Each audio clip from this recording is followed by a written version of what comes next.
Surprenant. What's up, San Diego? How's everybody doing on a Monday morning? This Monday usually hits a little bit harder than most just because of all the sports you probably watched the last couple of days. Starting on Thursday, I know a lot of people that weren't very productive once March Madness tipped off on Thursday morning into Friday, into Saturday, into Sunday. The fact that it was also my birthday weekend put some added pressure on me this weekend, going to different things throughout the weekend. But I had a great time this weekend. Hopefully all of you guys had a great weekend. We had great weather this weekend in America's finest city. Really gave you a taste of what's around the corner in summer, especially with the Padres only got one spring training game left, and that's today. So should be a fun show today because we got a lot to talk about when it comes to the San Diego Padres. I mean, we basically have a roster ready to go. There was one bench spot left, and Kevin Acee said about 27 minutes ago on X that Brandon Lockridge is going to be the final bench piece. So you have four players that have been told that they're going to be on the team. Position player-wise, the roster is pretty much set before they even have their final game today. And I would imagine most of the veterans are going to start making their way home here after today's game, or if they're not in the lineup, maybe before today's game. But it's been announced that Yuli Gurriel, José Iglesias, Martín Maldonado, and Gavin will be on the team. All those players were informed they have made the club, according to sources, as reported by Kevin Acee in the San Diego Union-Tribune. That's what we were going to go with for the majority of the show today. Gurriel and Iglesias and Maldonado and Gavin Sheets. You know, players, some of them have earned their way onto the team with the way that they hit this spring training. I think Gavin Sheets is definitely that player. I'm kind of surprised at, those four names in particular. Not so much Gavin Sheets and José Iglesias, just because you know what you're going to get out of José Iglesias. You brought him in a little bit later than, you probably wanted to, with everything playing out, but he's a utility infielder. Had a great year last year for the New York Mets. He was part of the organization the year before and never made it out of AAA. I don't know what the problem was with that particular instance, but I thought he was going to make the team. We knew Gavin Sheets was going to make the team just because of the way that he played in spring training. He's a young 28-year-old left-handed bat, can DH, can play the corner outfield spots, can play the corner infield spots as well. Versatile player. We've talked about that the last couple of weeks. So those two names weren't very surprising. Anybody that follows me on social media, at @B_SURP, at BSURP, you can follow me on Twitter and Instagram and TikTok. We got more content coming out over the next couple of days, and we'll continue to push out content, throughout the week as we lead up to opening day on Thursday. And it'll be a fun time on opening day. We're going to be down at Baja Rick's. I'll be on after Bennett Woods, leading up to the pregame show, which will be Sam Levitt. He will be in the ballpark getting dialed in for our first game. And usually on opening day, you get the opening day roster, and everything's great, and you break down all the moves. I mean, right now, it's almost like we already know what's going on. It's not even going to be that big of a surprise. Now, they haven't announced an official roster yet. They won't do that till Thursday. But with the report that Iglesias and Sheets, Maldonado, and Gurriel have made the team, I mean, that really takes the drama out of the decision-making coming up on Thursday, which has been one of the most difficult things for a club to do. I mean, you could talk to any of the veterans, including the manager, Mike Schilt, about how difficult of a process it's been because of everybody playing so well. And I think that's good news for the Padres. But I talked about Sheets. We talked about Iglesias. Martín Maldonado making the team. It said AC reported that the Padres could stomach hitting 200. And the thing with Martín Maldonado, the guy, he's there to catch the pitchers. He's there to deal with the pitching staff. He's not there to rake. He's going to be your 9-hitter if he spot starts. He's going to be a defensive replacement. He's a backup catcher. Any type of offensive production out of him, to me, is going to be just icing on the cake. But I think it says less about Martín Maldonado and says more about the catching situation for the Padres in general, that Martín Maldonado made the team. I mean, he was brought in basically as some competition for a Brett Sullivan, a Luis Camposano, right? Even an Elias Diaz, potentially. That's really why he was brought in. kind of train some of the young guys. I mean, I don't think necessarily the Padres had these big goals and aspirations for Martín Maldonado to be a major player on this Padres ball club. But it goes to show you what, Brett Sullivan was struggling, and Luis Campusano still has not figured out the pitching staff, and he needs to work on that a little bit. Now with his option, he's going to have time to do that again in AAA. I mean, he's been kind of a disappointment for the Padres. He was one of those prospects that we've always talked about, and everybody goes like, oh, you can't trade this guy. You can't trade this guy. Why not? This is why you can trade players like that. It hasn't worked out so far, and he's still young, so maybe it will. And he's waiting on deck just in case Martín Maldonado, just cannot get the job done offensively. I mean, as a 9 hitter, you're looking at almost an automatic out at the bottom of the lineup, and you're hoping that's not the case. And now with Yuli Gurriel potentially being a DH, I mean, that's 8-9 right there. That's very, very difficult to deal with if you are the Padres in terms of guys on base with 2 outs. I mean, I don't know exactly what they see out of that, with Yuli and Martín Maldonado. Again, I think Martín Maldonado's on the team just because of the fact that the catching situation's not very good for the Padres. Now, if you look at Yuli Gurriel, I think you could play devil's advocate a little bit in terms of why he made the team. I mean, I can understand it from a perspective from the Padres in terms of the way that he played, because the guy hit over 300. He had a high on-base percentage. And the biggest thing that Kevin Acee points out, and it's still, I mean, it's a good measuring stick, is the fact that he was able to turn on a 99-mile-an-hour fastball by Jordan Hicks and hit a double off the wall. Now, that being said, maybe he ran into one. But that's something like Nelson Cruz wasn't doing when he was brought in a couple of years ago at age 40. So maybe that's what they're looking at. Yuli talks about and how much better of a shape he's in, how much harder he worked out during the offseason. And maybe that plays. Maybe that plays for the Padres. Maybe Yuli Gurriel, makes that happen for San Diego. I don't really see it happening. I hope it does. Now, if the Padres catch lightning in the bottle with Yuli Gurriel, that's another big ad for San Diego, like a David Peralta, like a Donovan Solano, veteran presence. I mean, they very much value veteran leadership and veteran experience over some of the young players. And that's obviously apparent with some of the players they left off the roster. So those 4 names were announced, and then about a half an hour ago, Kevin Acee reported that Brandon Lockridge was going to be on the team. Now, that's surprising to me, and it's not. I mean, Brandon Lockridge obviously is a 26th guy on a roster. He's fast. He can pinch run. He can play every outfield spot. He hit really well in spring training. But I find it odd that, Brandon Lockridge is the 26th guy when you have Tyler Wade, who you gave a contract to, which now turns into a waste of a contract. It wasn't a lot of money. But, again, I don't know why you signed him then unless you just wanted him part of the club and part of the team during spring training.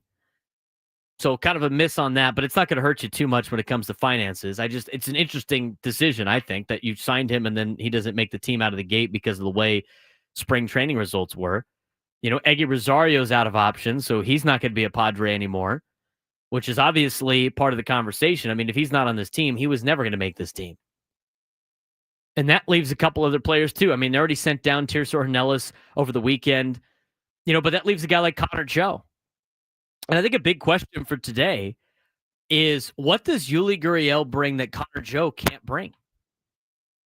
In fact, I would argue that Connor Joe probably brings more to the San Diego Padres than Yuli Gurriel from a lot of different perspectives. I mean, you've got enough veteran leaders on this team. You don't necessarily need Yuli Gurriel to be a veteran presence on this ball club. You have José Iglesias and Martín Maldonado now. I mean, Gavin Sheets is very much younger at age 28.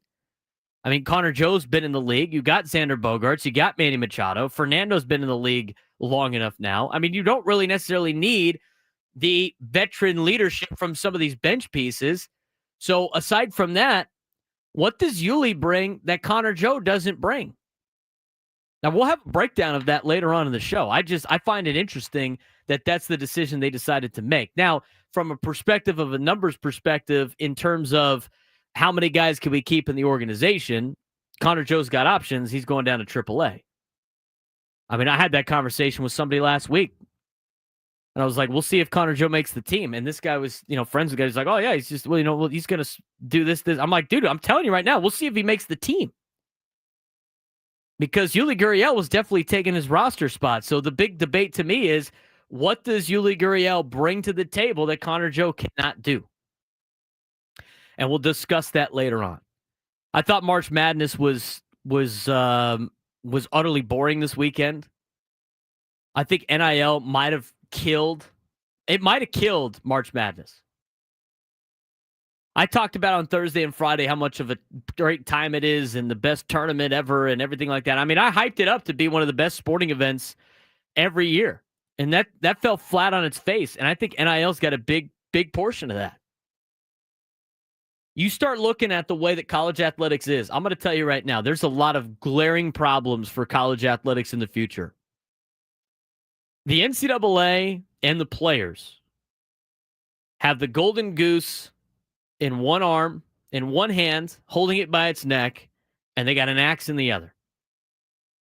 And if you're San Diego State and USD and UCSD, after watching the first weekend and seeing a noticeable difference between the physical play, or should I say the athletic physique of the players in the Power 5 or in the Power 4 compared to the players that are mid-major schools, it is a drastic drop-off. And for any good school that has good players at a mid-major level, you are now essentially a minor league team for the power conferences. I mean, good luck trying to keep some of these players if you're San Diego State. I mean, good luck. You're watching Lamont Butler, who, is a hero for the Aztecs that knocked off FAU in the Final Four to take it to the national championship, play for Kentucky. You saw Micah Parrish this year play for Ohio State. I mean, they could have used, and I'm blanking on his name, they could have used Keyshawn Johnson the year they went to the NCAA national championship. He was playing for Arizona. Chad Baker-Mazara. Now, the difference with Chad Baker-Mazara is that guy, I mean, he couldn't get his academics right over at San Diego State. I mean, that's why he was gone, with a mix of a couple other things. Plus, the guy's like 35 years old playing college basketball and still has another year of eligibility next year. But again, you're watching former Aztecs compete at a higher level. I mean, good luck keeping these guys. I don't know how you're going to do it.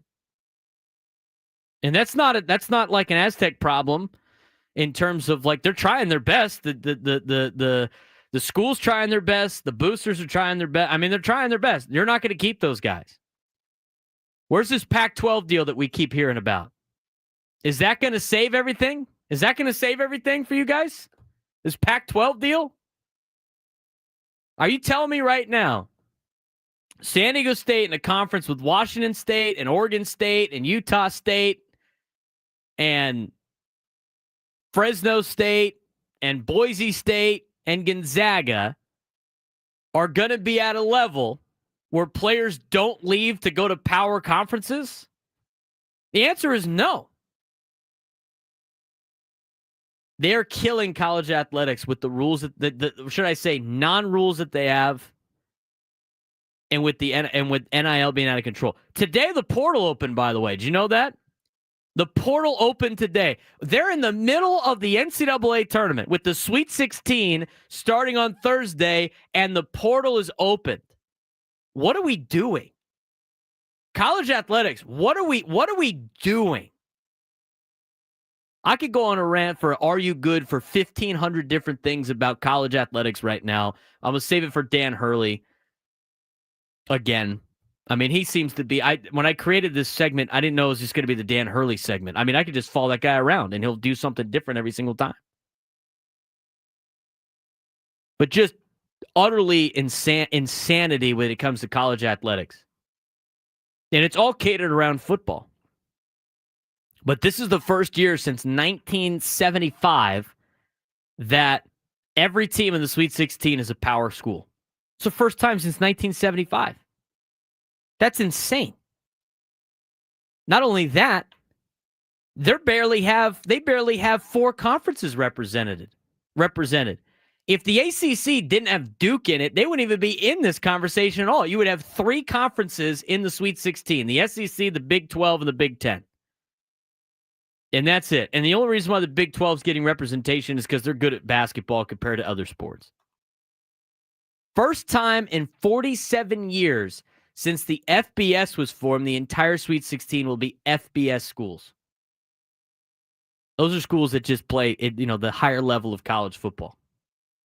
First time since the Sweet 16 format was created in 1975, all 16 teams are from power conferences. And I'll say this about San Diego State and the Mountain West, and we'll talk about this later on the show. With Colorado State and New Mexico now out of the tournament, Mountain West goes another year without reaching the Sweet 16. Mark Ziegler had this in a tweet. In the 13 tournaments since BYU and Utah left, 40 Mountain West schools have made the tournament. Only 4 have reached the Sweet 16. Once was Nevada. San Diego State did it 3 times. And you're telling me the new branded Pac-12 is going to be different than this? I'm telling you right now, it's not good. It's not good for college athletics. It's terrible. And with this new House settlement coming through, and I'm going to get to more of this later, it's not only not good for the mid-majors, that's not good for any program that's not a program that's making money. And you're going to see the death of a lot of college athletics. You're starting to see it with the NCAA tournament. Want to get your phone calls today on some of the way the players, the roster shakes out for the Padres, 833-288-0973, 833-288-0973. But when we come back, we lost a really good friend and a really good person, important person in town. And we're going to talk about him and talk about his legacy and everything that he brought, not only to me, but also to the community. As you remember, Bryce Miller, who passed away over the weekend. We're going to talk about Bryce when we come back. Braden Surprenant Show just getting started on San Diego's #1 sports station, 97.3 The Fan.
This is one of my favorite songs right now, and it's not even that new. Everlasting Lover by 49 Winchester.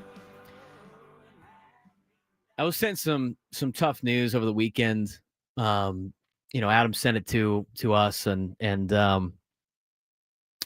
about Bryce Miller, Union Tribune sports columnist, passing away on Saturday at 56 years old. He was diagnosed with muscle invasive bladder cancer 2 years ago. Continued to write regularly for the Union Tribune as he underwent treatment. And, he wrote his final column about San Diego FC coach Mike Yvaris back on February 23rd. And, for me, it's very difficult, and I got to know Bryce over the last couple of years or so. I mean, I wouldn't, say like we were best friends or anything like that, but he was a really good colleague, and somebody to really, lean on for a lot of different information. I know he really helped out a lot of young, media members in town. In fact, what's funny is, our guest that we brought on Fridays now, Drake Hills, Bryce Miller gave him his first opportunity and really took him under his wing and kind of helped him out and get into this business. And that was just the kind of guy that Bryce Miller was. I mean, it was fun to talk to him in the press box about a lot of different things. And as a columnist, you could talk. I mean, he covered almost everything.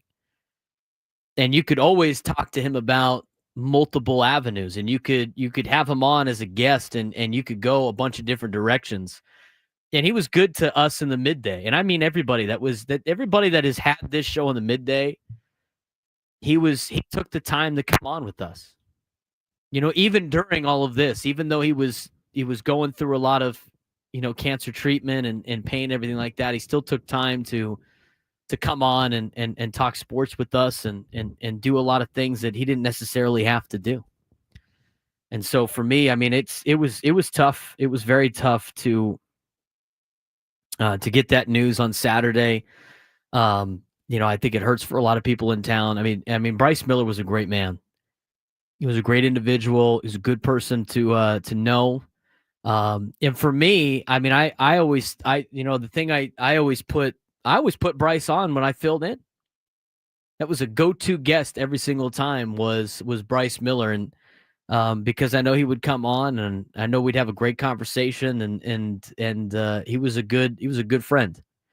So, it was very tough to get that news. I know a lot of people that know Bryce are obviously, hurting right now. I think our community lost a very important individual.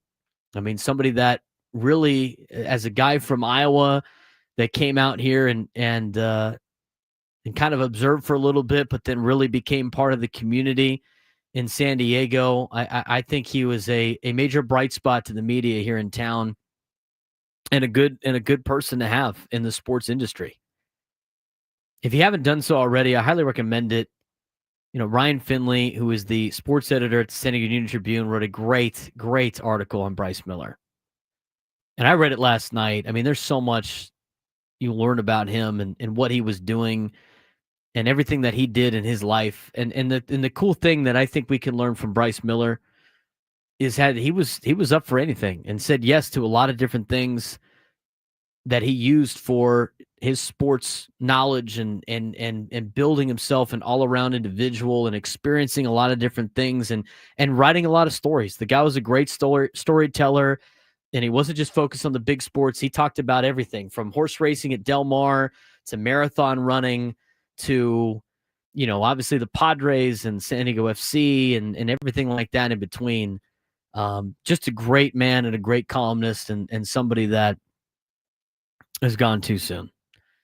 So it sucks, I think, for a lot of us here at 97 Through the Fan that it would put him on all the time. It sucks for everybody that at the San Diego Union Tribune that lost a great coworker and colleague. I think it sucks for us in the sports community, but he told some great stories. He was a great individual. I mean, it's always more than just the work that he did, but it's just gone too soon for us. So, I want to send out my condolences, obviously, for his family, who came out here to take care of Bryce in the last couple of weeks and be by his side and all his friends.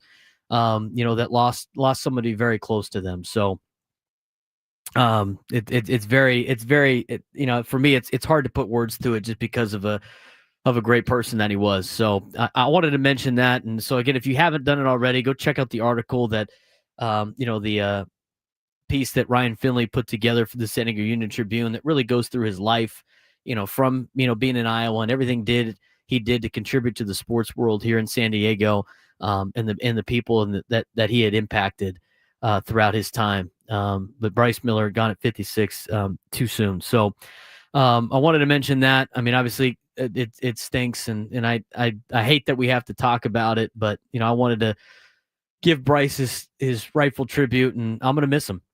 It's tough in this business already, and that really hurt a lot of people in town, and and again, my condolences to him and his family. So Bryce Miller, we'll tribute to him again later on, but I really just wanted to say my condolences. When we come back on the Braden Surprenant Show, we got a lot to talk about when it comes to San Diego Padres. They make 3 major roster decisions this weekend, ended up turning into 4. How does the roster line out? Want to get your phone calls to 833-288-0973, 833-288-0973, and we'll start making some comparisons between Connor Joe and Yuli Gurriel. What does Yuli Gurriel have that Connor Joe doesn't? We'll explain later. This is the Braden Surprenant Show on San Diego's #1 sports station, 97.3 The Fan.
don't have to use it if it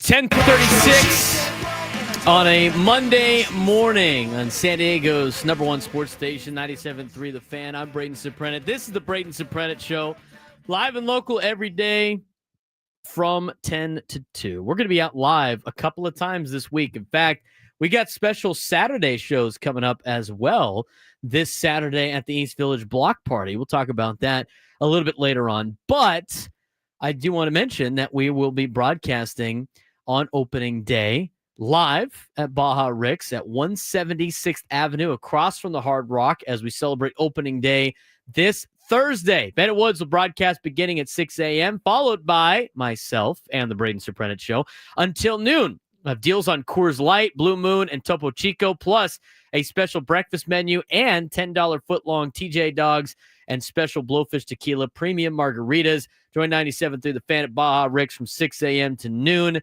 this Thursday for opening day. I'm so blessed to be able to go to opening day as a member of the media here in work, because up until I started working for the Padres flagship station, I'd never been to opening day. And now I've been to the last, 3, 4, 5 opening days, which is pretty cool. I know a lot of people, it's their tradition.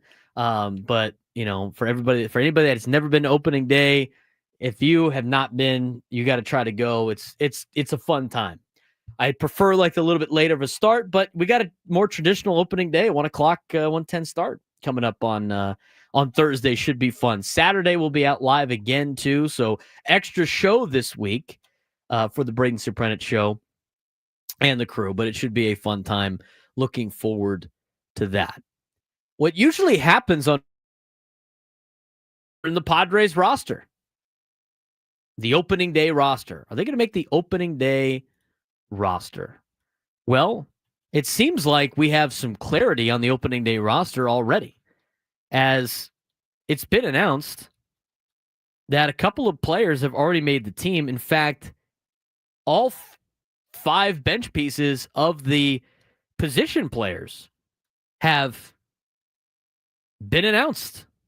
Now, it's not officially announced yet. Who knows what the roster will actually say come opening day. But at this point in time, we know what the Padres roster is going to look like based on the reporting by Kevin Acee and with some sources inside that have knowledge on the situation. Let's talk about what we talked about in the opening segment. As announced yesterday in Kevin Acee's deal, Yuli Gurriel, José Iglesias, Martín Maldonado, and Gavin will be on the team. All those players were informed they have made the club, according to sources to Kevin Acee. Healthy disagreement is normal among those in baseball operations business, scouts, coaches, managers, executives. It is productive, but this spring has been on another level for the Padres as several players have demonstrated the ability to help the team.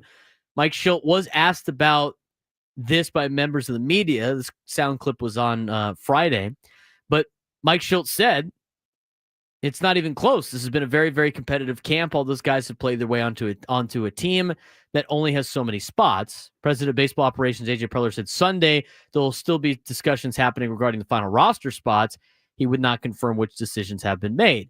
Then today, there was some news. Now, that being said, before you got to today's news of who that final spot was, it came down to Connor Joe, first baseman, corner outfielder Oscar Gonzalez, Brandon Lockridge, infielder, outfielder Eggy Rosario, and Tyler Wade battling for one position.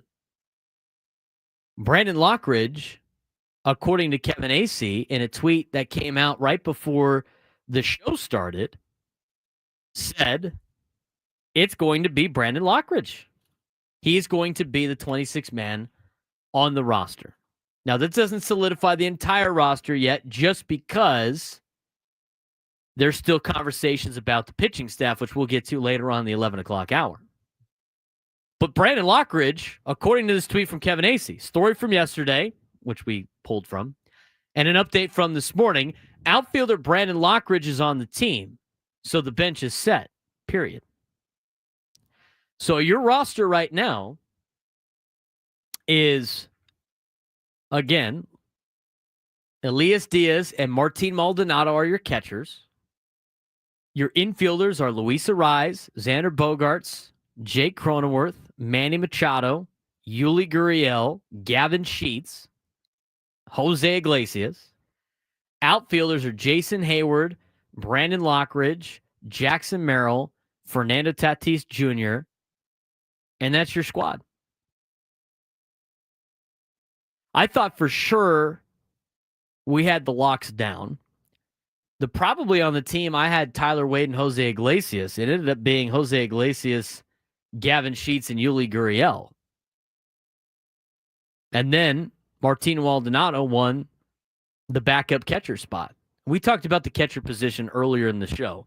Again, I agree that I think Martín Maldonado making the backup catcher role says more about the catching situation for the Padres more than it talks about Martín Maldonado just having a great whatever. So that's the story on that. Now, when it comes to the conversation between Connor Joe and Yuli Gurriel, and we're going to take a deeper dive into this in the next hour, I just don't understand where you're at in terms of age, what Yuli Gurriel brings that Connor Joe doesn't. Now, in the last couple of years, I mean, Yuli Gurriel won a batting title in 2021, so that's included in this particular stat comparison that we had with Yuli Gurriel and Connor Joe.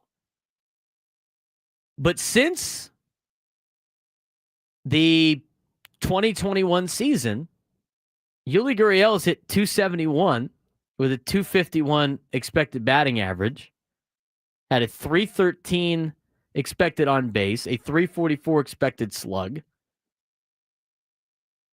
His weighted on base average is a 315. His expected weighted on base average 294, and his BABIP is a 295. Now, Connor Joe, on the other hand, he's hit 244 with a 339 OBP, a 395 slug, which is very comparable to Yuli Gurriel, a weighted on base average of 324, more than Yuli Gurriel, and an expected weighted on base average of 315 with a batting average on balls in play at 300. Hard hit percentage, relatively the same. If you compare batting average, on base, slug, expected outcomes for those three categories, as well as weighted on base average and expected on base average, expected weighted on base average, plus your batting average on balls in play, they're relatively the same player. The only difference is Yuli hit a little bit better than Connor Joe in terms of an average. But again, Yuli Gurriel in 2021, which is 4 years ago, won a batting title, which might skew the results a little bit. Again, I'm going to take a deeper dive into that later on. But at Connor Joe's age and at Yuli Gurriel's age, and the fact that Connor Joe can play infield and the outfield, Yuli is only an infielder and a DH. What does Yuli Gurriel bring that Connor Joe doesn't bring to the team? As you can tell on the YouTube, that's the stat breakdown that we have. I mean, we can take a deeper dive into that. But I can't believe that they decided to go with Gurriel over Connor Joe. Now, here's the thing, and this is what was mentioned in the article. It talks a lot about the fact that the Padres really value having experience in their organization. They really value the experience in the clubhouse. They really value the veteran experience in the lineup. And that ultimately, it seems like, was a big factor in picking Yuli Gurriel over a guy like Connor Joe. So interesting to see that they decided to go with Yuli Gurriel. Now, I know Connor Joe has options, right? I mean, he has options. But they went with Yuli over Connor Joe. They went with him over Oscar Gonzalez. They went with him over potentially having to part ways with Eggy Rosario. They went with him over Tyler Wade, right? I mean, these are all players that he took a spot from potentially. Gurriel is a first baseman designated hitter. Iglesias can play every infield position as a defensive replacement or a spot starter. Maldonado is obviously the backup catcher. Sheets is a left-handed hitting DH first baseman corner outfield spot, which gives the Padres coverage at all the positions and provide the ability to pinch at the bottom of the order. But what they're looking for in that fifth spot, which ended up going to Brandon Lockridge, was an exceptional defensive replacement for left fielder Jason Hayward when the Padres are trying to protect the slim lead late. Now, what Brandon Lockridge brings, and again, he hit 364 in spring training, is he brings some speed. He can play every position in the outfield. He's a right-handed hitter, and he really is that 26-man on the roster. I mean, he checks a lot of 26-man roster spots. But I thought it was interesting. It was Lockridge over even a Connor Joe. I guess you used the speed in that particular breakdown. Joe hit 316 in spring training with a 469 on base percentage. They're the only ones that fit that potential bill that they're looking for in that last spot, even though Rosario played some left field and Wade started at least one game at all three outfield spots last season. You know, maybe the potential loss of Tyler Wade in the organization was weighed in a little bit, but I think at this point in time with the Padres, it's about we're trying to put the best 26 guys on the team, in our opinion, to help us win in 2025. Lockridge makes sense in the standpoint of he's the perfect 26-man candidate. Right? I mean, that's why Tyler Wade was a 26-man last year. He had the speed, he could pinch run, he could do a bunch of different things. You know, a utility guy.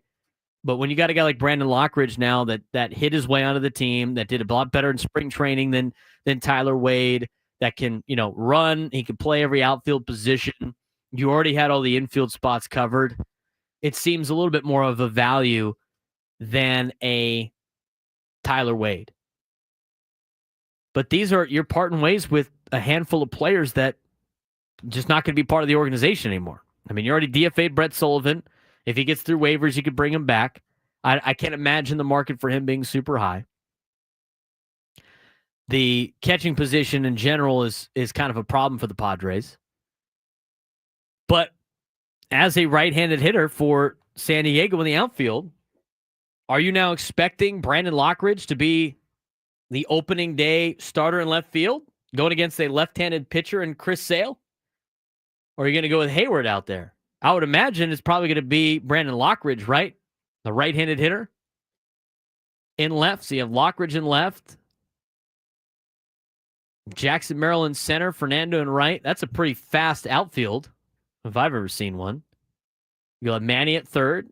You'll have Bogarts at short. And then what are you going to do with Cronenworth? Is Cronenworth going to start against the left-hander? I mean, you got a couple right-handers that you could go with as well.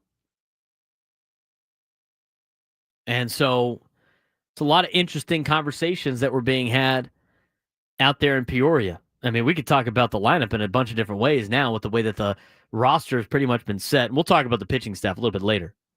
But here's Mike Schilt out in Peoria discussing the topic and obviously asked about a lot of these things because of the fact that this has kind of gotten out. So this is Mike Schilt on why Brandon Lockridge brings so much to the table and why he's on the team. Brandon Lockridge, like, what kind of value does he bring in terms of all the different things that he can do? Obviously playing, but also coming off the bench and little bags. Yeah, good for Lock. You know, he's making his first opening day, and he's more than earned it. And what can he do? You know, the one way I've been taught to think about, you know, rosters is how does the player beat the other team? You know, and in simple terms.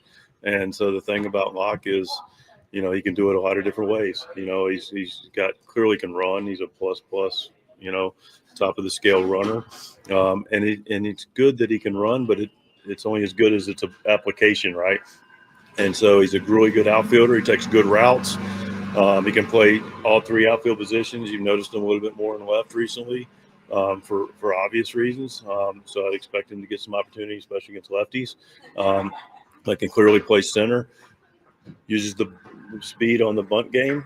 And also, when he gets on, he's a fearless base runner. Not only capable of stealing a base, but also just a good base runner in general. So it helps you in a lot of different ways. And then, this guy's really had a good, productive offensive spring.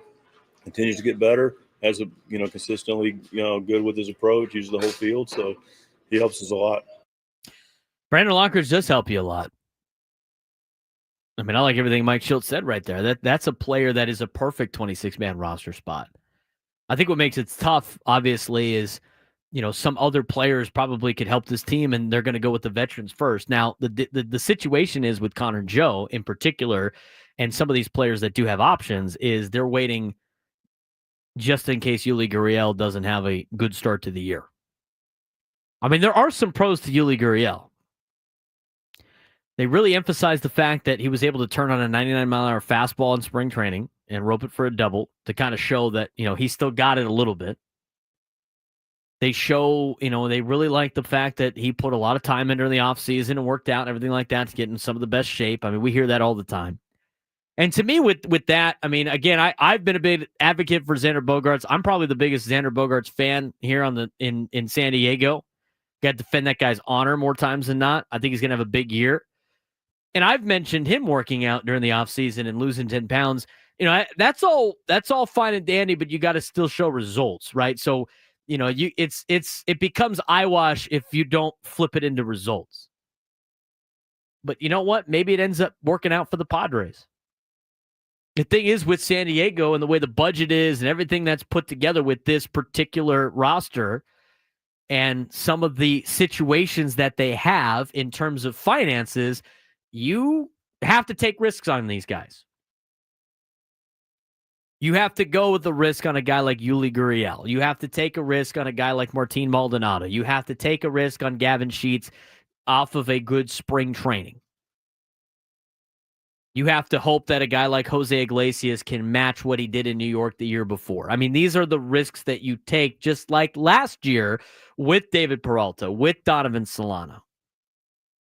It worked out last year, but there's a lot of years where it doesn't work out. Matt Carpenter, Nelson Cruz, Rougned Odor, Robinson Cano. Those are the years where it doesn't work out. I mean, sometimes it does, sometimes it doesn't. Again, with Martín Maldonado, good defensive catcher. We've already heard Mike Schultz talk about the fact that catching is more of a defensive position in his eyes than an offensive one. So your number 9 guy in the batting order is going to be the catcher probably more times than not.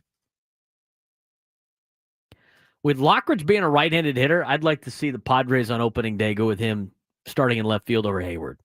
I don't think Hayward would be upset about it either. I think he said all the right things. I think that's the veteran leadership that you need in the clubhouse. But I would imagine it would look like Hayward in left, or Lockridge in left, Merrill in center, Fernando in right, up the middle with Bogaerts and Cronenworth, Arise at first, Manny at third, Diaz catching, and Yuli Gurriel as the DH.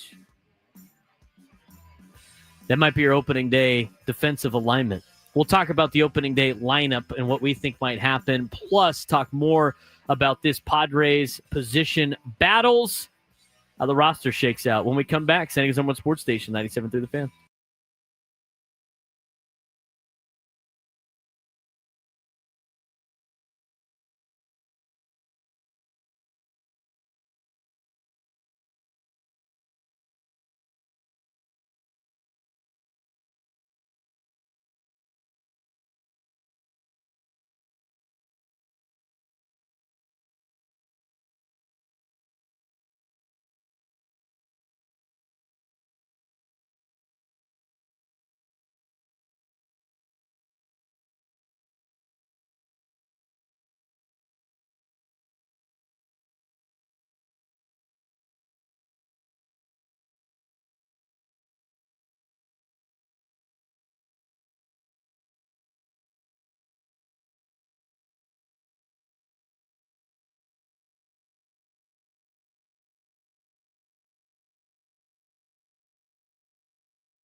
11 o'clock on a Tuesday as we take it on back from break.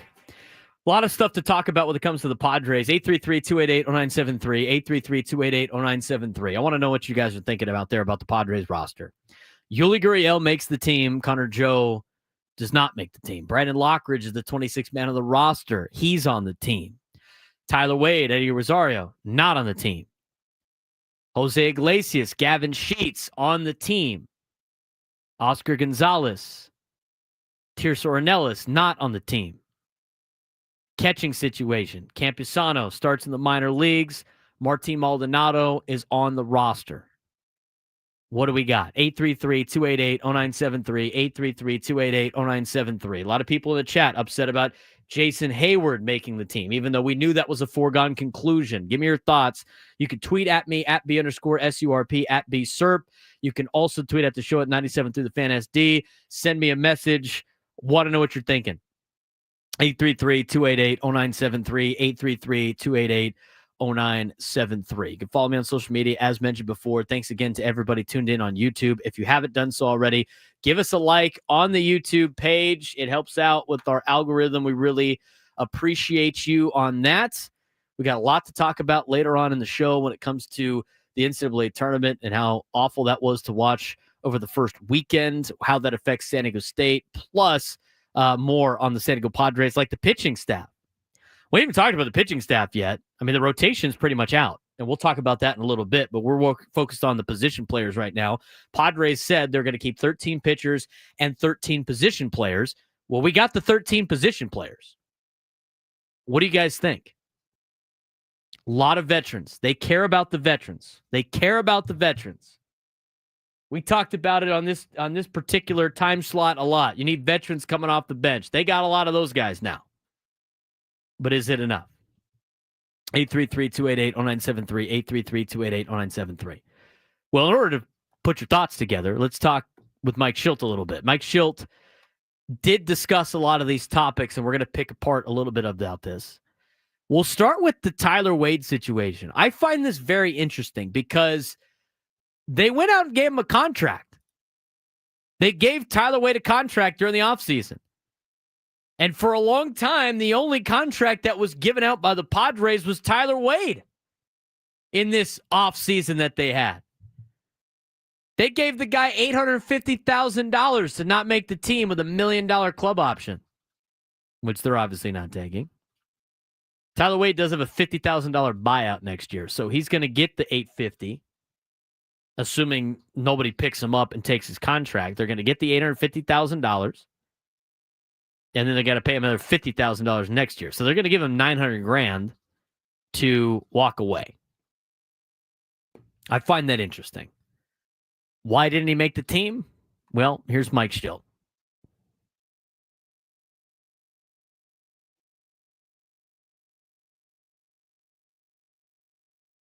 Yeah, that one, was really hard. Again, more on Tyler, but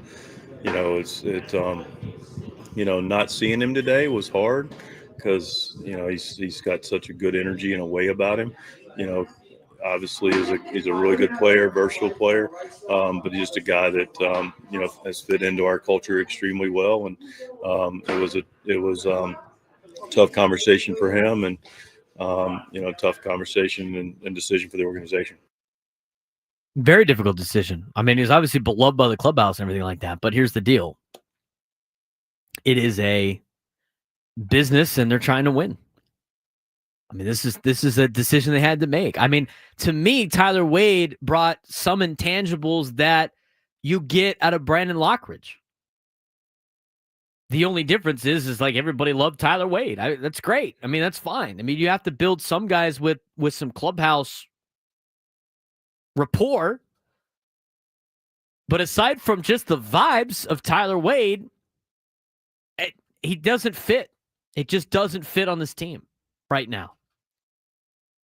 Well, the unfortunate thing is you can't keep him part of the organization. That's the unfortunate thing. But I would rather have a Brandon Lockridge than a Tyler Wade in terms of what you get. And what a great deal that was, by the way. to acquire Brandon Lockridge last trade deadline. Brandon Lockridge is a 28-year-old, was drafted by the Yankees in the 5th round, can do a bunch of different things, right-handed stick, got plus speed, great defender, can play all 3 outfield positions, really brings a lot to the table for the San Diego Padres. And you traded the Yankees, Enyel De Los Santos, for this guy. He DFA'd him within a week and a half.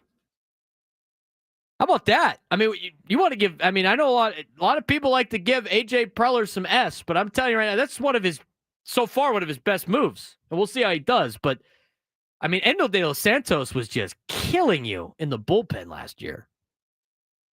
I remember he gave up that grand slam to Teoscar Hernandez against the Dodgers on a Saturday night. They should have cut him right then and there. Should have gave him the Lane Kiffin treatment, leave him on the tarmac. Instead, they flip him for Brandon Lockridge. That's a sneaky move by AJ Preller. Sneaky move. Now the kid makes the team. I don't mind it. But no more Tyler Wade. Other things that talked about with Mike Schilt. And again, we've brought it up before with the whole catching situation. Martín Maldonado's on the team. He's going to be the backup catcher for Elias Diaz. And Elias Diaz has worked on his defense. They're okay with Elias Diaz not being the guy that he was when he was in Colorado, putting up big numbers offensively. They believe that the top of the order will take care of that. And the catching position is a defensive position. I think that kind of played into the decision-making on the backup because Luis Campusano, not a big defensive catcher. Brett Sullivan, say what you want, and he's okay. Martín Maldonado, veteran guy. Pitchers raved about throwing to him. He's won World Series. He's been to the World Series multiple times. But again, I think it says more about the catching situation for the Padres more than it says about Martín Maldonado. Here's Mike Schilt talking about the catchers. A very tough one, as we've alluded to with some other ones. What went into it? You've got one guy in Maldonado with 13 years of experience that, is really adept at running a staff and getting the most out of a staff and, the pitch calling and just the game management. And then Campy, who's, done a really good job in all these different areas that we expect. And he's checked a lot of boxes to be that big league catcher on a really good club. So it just really got down to, a little bit more experience at the moment. And that was a tough one because Campy's done everything we've asked. He's done everything you've asked, but he hasn't been able to hit the ball very well. I mean, Campusano's biggest advantage is the fact that the guy rakes, right? That was the big selling point on Luis Campusano. He's a catcher that can hit. He's that unicorn that everybody in baseball is looking for. The Adley Rutschmans of the world, they're so hard to find. Salvador Perez, the catchers that can hit. That is what Luis Campusano was expected to be. And if you drive in more runs than you allow, you're usually on the team. And so for a guy that was really good offensively for a long time in the minor leagues, that really was limited from a catching perspective, he found his way to the big leagues because he can swing. And then all of a sudden he could not swing. And he hasn't made that adjustment to Major League pitching yet. And when he doesn't have the defensive side and he can't hit, he ain't on the team. He needs to go work on that in AAA. Now, he's in the line waiting to go should Martín Maldonado and his advantage of being a good defensive catcher not outweigh what he does with the bat. Again, the Padres are not expecting a lot from Martín Maldonado. It was reported that they can stomach Martín Maldonado hitting 200, which I think a lot of fans probably don't want to stomach. But I would expect, all right, Padres fans here, you got to listen to me right now about the 7, 8, 9 spot. You have to understand that the Padres are really banking on their top 6 being the major contributors for their offense, and they're not as worried about 7, 8, 9 in their lineup. Especially 9. 9's going to be the catching spot. 9's going to be there for a defensive spot. if they get any offensive production out of it, it's icing on the cake. Understand that before you go into the regular season and start calling me in the middle of the year bitching about how we got to get rid of the 9 spot. This is what they're okay with. It's not the worst. And here's the deal. I've already seen in the chat. 7, 8, 9 is less than be desired. 7, 8, 9, part of the lineup is horrible. Baden Higgins talked about this. I kind of agree. There's not a lot of 7, 8, 9 that you are really excited about in Major League Baseball. And don't say anything about the Dodgers. They're in a different stratosphere right now. We're not comparing ourselves to them anymore. Stop it. But 7, 8, 9, not a lot of great options around Major League Baseball in the 7, 8, 9. You could even throw out that last year's Dodgers team 7, 8, 9 was awful. I mean, they got Barnes coming up in one of the 7, 8, 9 spots. Come on. Stop thinking that every team out there's got a better 7, 8, 9 than you. Let's start watching some of these other teams. I mean, there's not a lot of 7, 8, 9s out there that are like, wow, this guy's great. Now, I will say, when you have a 7, 8, 9 that's maybe a younger player, right? And he has an opportunity to be a 5 or 4 hitter later on in his career, but kind of protecting him. I'm more excited about that 7, 8, 9 than I am for a 40-year-old in the 7, 8, 9 spot. I agree with you guys on that. I understand that immensely. And we'll talk about the comparison. I'm going to tell you right now.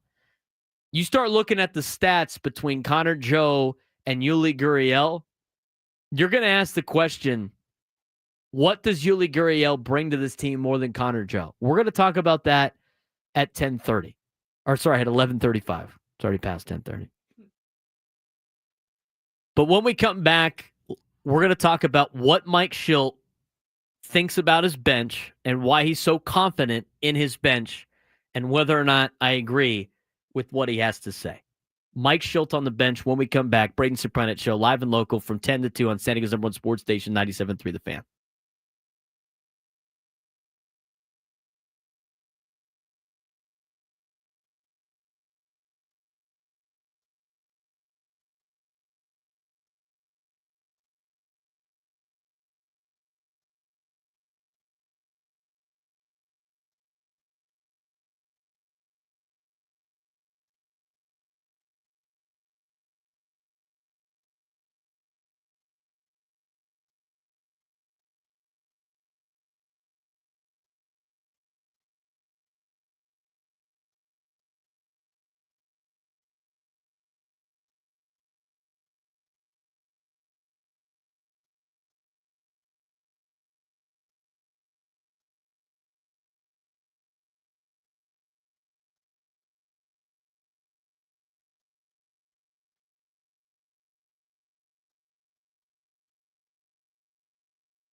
Happy Monday morning to everybody. Let's take up to lunchtime hour at noon, and we'll talk more Padres in the noon hour.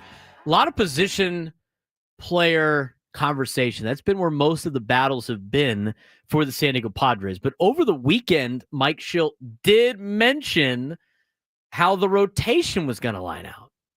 And we'll talk about that. There's some prizes on there.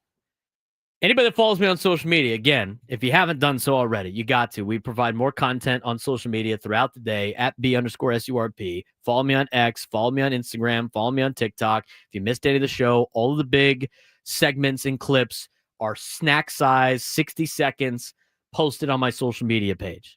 So you don't miss anything about the show and all my takes. Be sure to also subscribe to us wherever you get your podcast, Spotify, Apple Music, Odyssey app, wherever it may be. Give us a subscription. Go out there. It's free. It'll be up notifications when the new show posts. All the hours are posted. Full shows also posted on there as well. Clipped up so you can listen to what you want to listen to whenever you want to listen to it. Again, we really appreciate it. Trying to grow the audio medium a little bit more with the show. Again, to everybody that's on YouTube, we really appreciate you guys tuning in and weighing in the chat. Keep doing so. The more you guys chat, regardless of what you chat about, the better it is for us. Keep part of the conversation. And then give us a like. If you haven't given us a like yet, 95 of you in the chat right now, give us a like. It takes 2 seconds to do. It's a big favor to us. We really, really appreciate it. But as mentioned before, we haven't talked a lot about the pitching staff because it's been a little bit more cut and dry. It's really come down to that final number 5 spot, but it's shaking out a little bit different than you would think. A little bit different than you think. The 1 through 5, the first time through the rotation, is not going to be what we were assuming. And again, we talked about, and I had it on my Instagram page about Kyle Hart's going to be the number 5 starter. He ain't going to be the number 5 starter. He might be higher up in the rotation, and it's not the number 4 starter either. That last spot is up for grabs today. Kolek is pitching for a spot on the roster today in the final spring training game for the San Diego Padres. So we'll talk more about the pitching staff in the noon hour. But most of the battles have been with the position players. They're keeping 13. We've gone through most of them already. And I'm trying to update my sheet as much as possible about who has made the team and who is not. Again, the catching position is Elias Diaz and Martín Maldonado. Those are your catchers this year for the 2025 Padres to start the season. And we'll get an official roster on Thursday before opening day. But with all the news coming out from Kevin Acee and the reporters and Mike Shildt talking about it with the media, we already kind of put together the 13 position players that are going to be on this team. Elias Diaz and Martín Maldonado will be your catchers. In the infield, you got Arise, you got Bogarts, you got Cronenworth, you got Machado. But you're not going to have Eggy Rosario, Tyler Wade. You're going to have Yuli Gurriel, and you're going to have Gavin Sheets, and you're going to have José Iglesias. That is your starting infield. That is your infield group for the San Diego Padres. And in the outfield, it's going to be Hayward, Lockridge, Merrill, and Fernando Tatis Jr. And I think that's your 13 right there. 1, 2, 3, 4, 5, 6, 7, 8, 9, 10, 11, 12, 13. So those are your 13 players. Diaz, Maldonado, Arise, Bogarts, Cronenworth, Machado, Gurriel, Sheets, Iglesias, Hayward, Lockridge, Merrill, Tatis Jr. That's your 13 position players come opening day. Now, what you have with your bench, I think there's a couple of different ways that you can make the starting lineup. But your bench, more times than not, it's going to be Lockridge, Gurriel, Sheets, Iglesias, Maldonado. There's a lot of different things you could do with that bench. There's some pros, there's some cons. Here is Mike Shildt discussing what he likes about the Padres bench going into opening day. Yeah, no, we got a deep team. We got a good team. We've got options, which is always good, especially from my chair. But, you've got veteran presence behind the plate. You got veteran presence in every component. So you talk about the bench, Yuli being on the club, World Series ring, you're talking about Maldi 2 World Series rings. You're talking about guys that have been there, done that. Iglesias, big part of the club last year, the win National League Championship Series. Veteran guy, play all over the field, super high baseball IQ like the other two. So we have a really smart and diverse group. It is a very diverse group. I think there's a lot of different ways that you can use this bench. We're going to compare the difference between Yuli, Gurriel, and Connor Joe coming up. But he mentions World Series experience. I think that helps a lot. I don't think it's the end-all, be-all. I don't think, because the comparison to me would be, Austin Hedges has won a World Series. I mean, theoretically, he has won. He's won a World Series. Not theoretically, he's won a World Series. He did it with the Rangers. He got added at the deadline, and then he did it with the Rangers. Same with Travis Jankowski. I mean, bringing him in, I don't necessarily know if you go like, well, he's won a World Series. I don't know how much value that really brings. I think it brings some. I think having players that have been in big games and have played in loud environments, and when S hits the fan, they have experienced that before. I think that goes a long way. That's why you see in March Madness veteran teams at mid-majors, which aren't going to exist anymore. We'll talk about that later on in the show.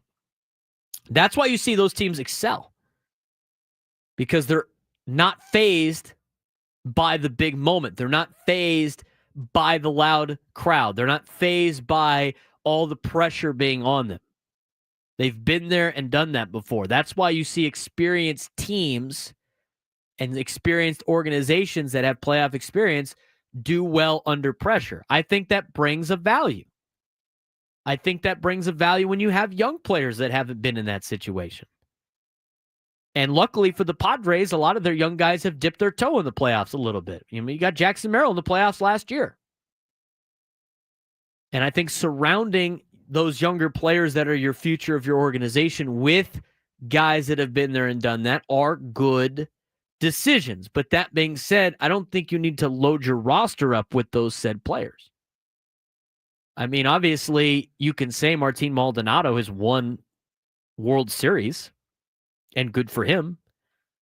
But it comes to a point with their age, it's, is it really, does his World Series experience outweigh the fact that he's 39 years old? Or 40 years old, or whatever Martín Maldonado, I mean, he's up there in age. I have to check off the top of my head and just see exactly how old he is. He's 38. So you have 38-year-old Martín Maldonado, who was on the White Sox last year, and on the White Sox last year was not very good. The guy had a negative 1.3 WAR. He hit 119, punched out 51 times, had an OPS plus of 15. OPS plus at 100 is an average player. His was 15. So I get that he brings this experience. But at the same time, I mean, you cannot afford to have, even if he's a backup catcher, you can't afford him to hit 119. The Padres have already mentioned they can stomach 200. He hasn't hit 200 since 2020. When they played in 60 games, he hit 215. In 2019, he hit 213. Career for Martín Maldonado, he's a 203 hitter. I mean, he hasn't sniffed that in forever. In the Padres, we can stomach 200. If you could, so can everybody else. I mean, it'd be great if he had 200. The guy hasn't come close to hitting 200 since the shortened season of 2020. And then in 2019, with the Houston Astros, before being acquired by Houston, after he played for Kansas City and the Cubs in the same year with the Astros, he hit 202. 202. We can stomach 200. The guy hasn't come close to hitting 200 in 4 years. So I like the experience, but at the same time, again, when we talk about the catching position for the Padres, it's less about Martín Maldonado and more about the glaring issue that is what the Padres have currently at catcher. And they're really just trying to tread water until the young phenom Ethan Salas can come up, which is probably still a year or two away. 833-288-0973, 833-288-0973. What do you think about the Padres bench? What do you think about the Padres roster? The 13 position players have basically been determined. We know what the 13 position players are going to be. We know which guys Alex Miniak is going to announce on opening day. Elias Diaz, Martín Maldonado, Luis Arraez, Xander Bogaerts, Jake Cronenworth, Manny Machado, Yuli Gurriel, Gavin Sheets, José Iglesias, Jason Hayward, Brandon Lockridge, Jackson Merrill, Fernando Tatis Jr. Those are your 13 position players to start the 2025 season for the Padres. Do you agree? Do you disagree? 833-288-0973, 833-288-0973. What does Yuli Gurriel bring that Connor Joe does not? Can that even be answered? I'll tell you who I think should be on the team instead of the other, or maybe there is a case for Yuli Gurriel. That's the big topic of discussion for today's show. Connor Joe, Yuli Gurriel. We'll discuss next on the Braden Surprenant Show on San Diego's #1 sports station, 97.3 The Fan.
Welcome back to the Braden Surprenant Show, extending us on one sports station, 97.3 The Fan.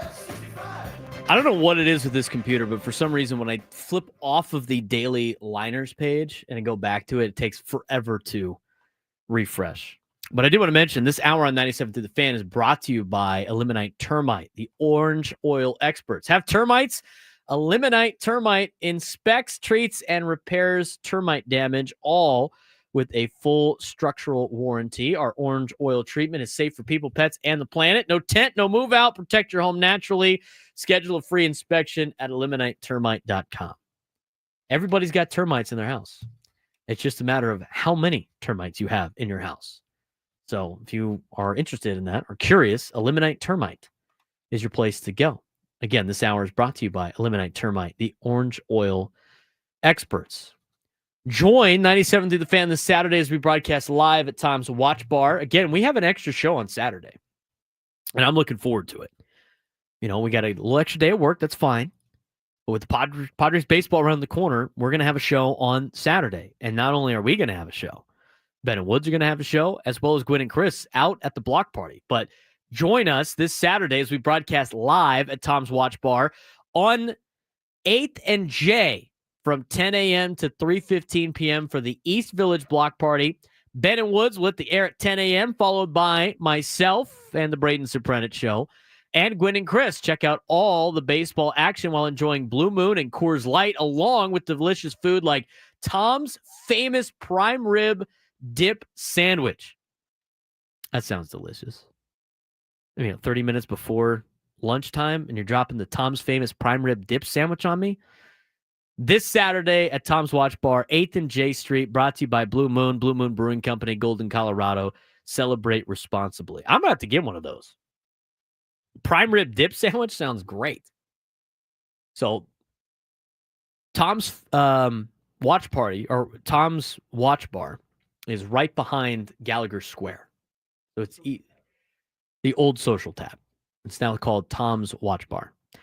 So it will be it's right outside Gallagher Square. So if you're going through East Village, you're walking through the gas lamp, come say hi to us before you enter the ballpark.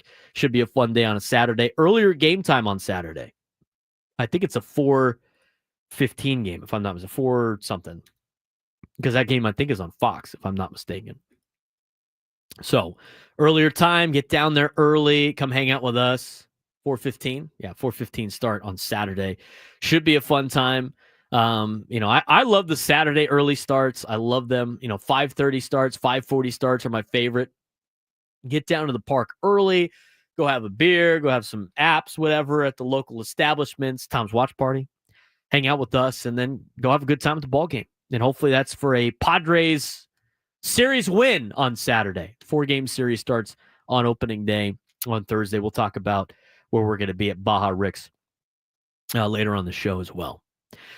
We wanted to make this comparison, and again, it's interesting. It's really to determine, what Yuli Gurriel potentially brings over Connor Joe, because I think ultimately, with some of the statistics,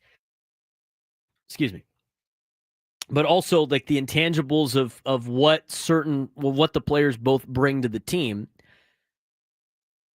With the Yuli Gurriel decision of him making the team, it really put the rest of the roster in this flux of, guys like Eddie Rosario and Connor Joe and Tyler Wade in terms of making the team. The thing with Connor Joe, again, was you were looking for that outfield depth that can help platoon with Jason Hayward. Right now, Brandon Lockridge was the guy that ended up making the team, and he could fill in all 3 spots, right-handed hitter. And when you look at Connor Joe, you brought him in on a contract. He's got options, obviously. But the real comparison is Connor Joe versus Yuli Gurriel. So what does Yuli Gurriel bring that Connor Joe does not? Here's the look at the statistics from the last 4 years between the whole career numbers between Yuli Gurriel and Connor Joe. And if you look at it, it's WAR, it's obviously games played, the hits. Everything down the list except for on-base percentage is showing Yuli Gurriel is the right choice for the San Diego Padres. But you're not really comparing Yuli Gurriel's entire career versus Connor Joe's entire career. I don't think a lot of people would argue with the fact that Yuli Gurriel has had a more impressive baseball career than Connor Joe. I don't think that's that hot of a take. I mean, Yuli Gurriel's won multiple championships. He has had a phenomenal career. The guy's still playing at age 40. But when you start looking at the last 3 years, now again, Yuli Gurriel won a batting title in 2021. But you're not getting Yuli Gurriel in 2021. You're getting 2025 Yuli Gurriel, which is 40-year-old Yuli Gurriel, 41-year-old Yuli Gurriel. And if you look at the last 3 seasons, which is very comparable in terms of sample size, Connor Joe has flat out been a better player than Yuli in every statistical category except for stolen bases, which he has 2 less than Yuli. Who cares? And slightly worse than on batting average. But it's a very comparable batting average. It's only a couple of points away. Connor Joe has had a 2.2 WAR in the last 3 Major League Baseball seasons. Yuli Gurriel has been a negative 0.8. Connor Joe has been able to play in more games. He's had more plate appearances, which has led to more hits. He has 27 home runs to Yuli's 12. He has driven in 106 RBIs to Yuli's 86. His on-base percentage at .333 in the last 3 seasons. Yuli Gurriel is under 300 at 297. He's outslugged Yuli Gurriel by a little bit. His OPS is more than Yuli, 716 to 652. And if you look at the OPS plus, which again, 100 is an average baseball player, even though Connor Joe is under that threshold, he still has a 95 compared to Yuli Gurriel's 82. I get the experience thing. I get the championships thing. I understand that he's boys with Manny Machado. I understand all of that. But the interesting thing is with Yuli Gurriel only being a DH and a first baseman, making the team over another versatile player like Connor Joe, who is 31 years old, who still has years left to put up numbers, who has versatility to play corner outfield and corner infield spots, who has physically done better than Yuli Gurriel in the last 3 seasons. I think it's very interesting that they decided to go with Gurriel over Connor Joe after a spring training in which Connor Joe almost matched the numbers that Yuli Gurriel put up in spring training anyway, if you really want to value spring training statistics. And before, I know Kevin Acee reported that Yuli Gurriel was getting the benefit of the doubt because of the career that he has had and everything like that. And I do think there are some intangibles that Yuli Gurriel has that make sense of why he's made the team. I understand the reasoning on a lot of it. I feel like you could do more with Connor Joe than Yuli Gurriel. I think you could do more with Brandon Lockridge and Tyler Wade. That's a big reason why Brandon Lockridge made the team. And again, when you look at a lot of the thought process of the Padres, and there was a lot of discussion with this, and not everybody in the organization obviously agrees with every move. They're trying to fill out the best 26 guys on the roster. But the value of veteran leadership and veteran presence and veteran experience is what the Padres went with all of their decisions for the roster, with the exception of Brandon Lockridge, who is a 26-man player. You see it in Iglesias. You see it with Maldonado. You see it with Gurriel. They brought in guys that have been there and done that before, that are a little bit older, but they're really valuing that veteran experience on the bench instead of younger players that could probably do more statistically, like a Connor Joe, like a Tirso Ornelas, like an Eggy Rosario. And that's where the decision was. At least with Connor Joe, with his options, it's not like he isn't part of the organization anymore. At least he's there ready to go if Yuli cannot get it done in the first couple months. And I hope he does. Like, you can't be one of these Padres fans that is rooting against one of the players because he doesn't fit the narrative or doesn't, you didn't want him on the team. He's on the team now. You better, hopefully he does well. If Yuli Gurriel does well, that's a huge fine for AJ Preller in the ball club. If Martín Maldonado can hit 200, which he hasn't done in 3 years, great. Padres need as much as that as possible. Those are the risks that they're taking in order to fit the roster together, add on the fringes, because they've already spent the money in the top 6. And if some of these guys can go out and do that, a Gurriel, a Gavin Sheets, a José Iglesias, a Martín Maldonado, Brandon Lockridge, and help contribute, it really takes a lot of pressure off of the top of the order of Xander and Jackson and Manny and Fernando and Jake Cronenworth. So, interesting topic of discussion. But again, Connor Joe in the last 3 years has been way better than Yuli Gurriel. And he did well in spring training. It's not like he played his way off the roster. I think it's a very interesting move and a very surprising move. With Padres baseball is the only thing going on in sports right now. It's time to get to the sports thread. You know that group chat? The one that's always blowing up with the biggest sports takes, debates, and breaking news? You got barbecue back there, and you didn't invite me? Yeah, we've got that too. Welcome to the Sports Thread, where we break down the top 5 stories in sports, just like you would with your crew. Oh, no! Disaster! What a bad idea! No filters, no silence, just real talk. All right, Adam, you got barbecue back there? I wish I had some barbecue. I could go for some barbecue right now. I'm from the South. I love barbecue. It's the best state you had barbecue in. Alabama. Really? Yeah. I haven't had Alabama barbecue Had it yet. in Texas, too. Had it Kansas City, which There's is not a different state. styles. There's different styles. I don't think it would have made sense if I said Missouri, Missouri. but it's actually state, not Kansas City, which is known for the barbecue. Carolina. Obviously. Carolina barbecue. I don't think I've had Carolina. It's a little sweet. Let's get started with the sports thread. Number 1. Aztec fans can breathe a sigh of relief this morning as they won't be losing head coach Brian Dutcher to the University of Minnesota. The Gophers have reportedly hired Colorado State's Nico Medved, who attended U of M and guided the Rams to within a buzzer beater of the Sweet 16.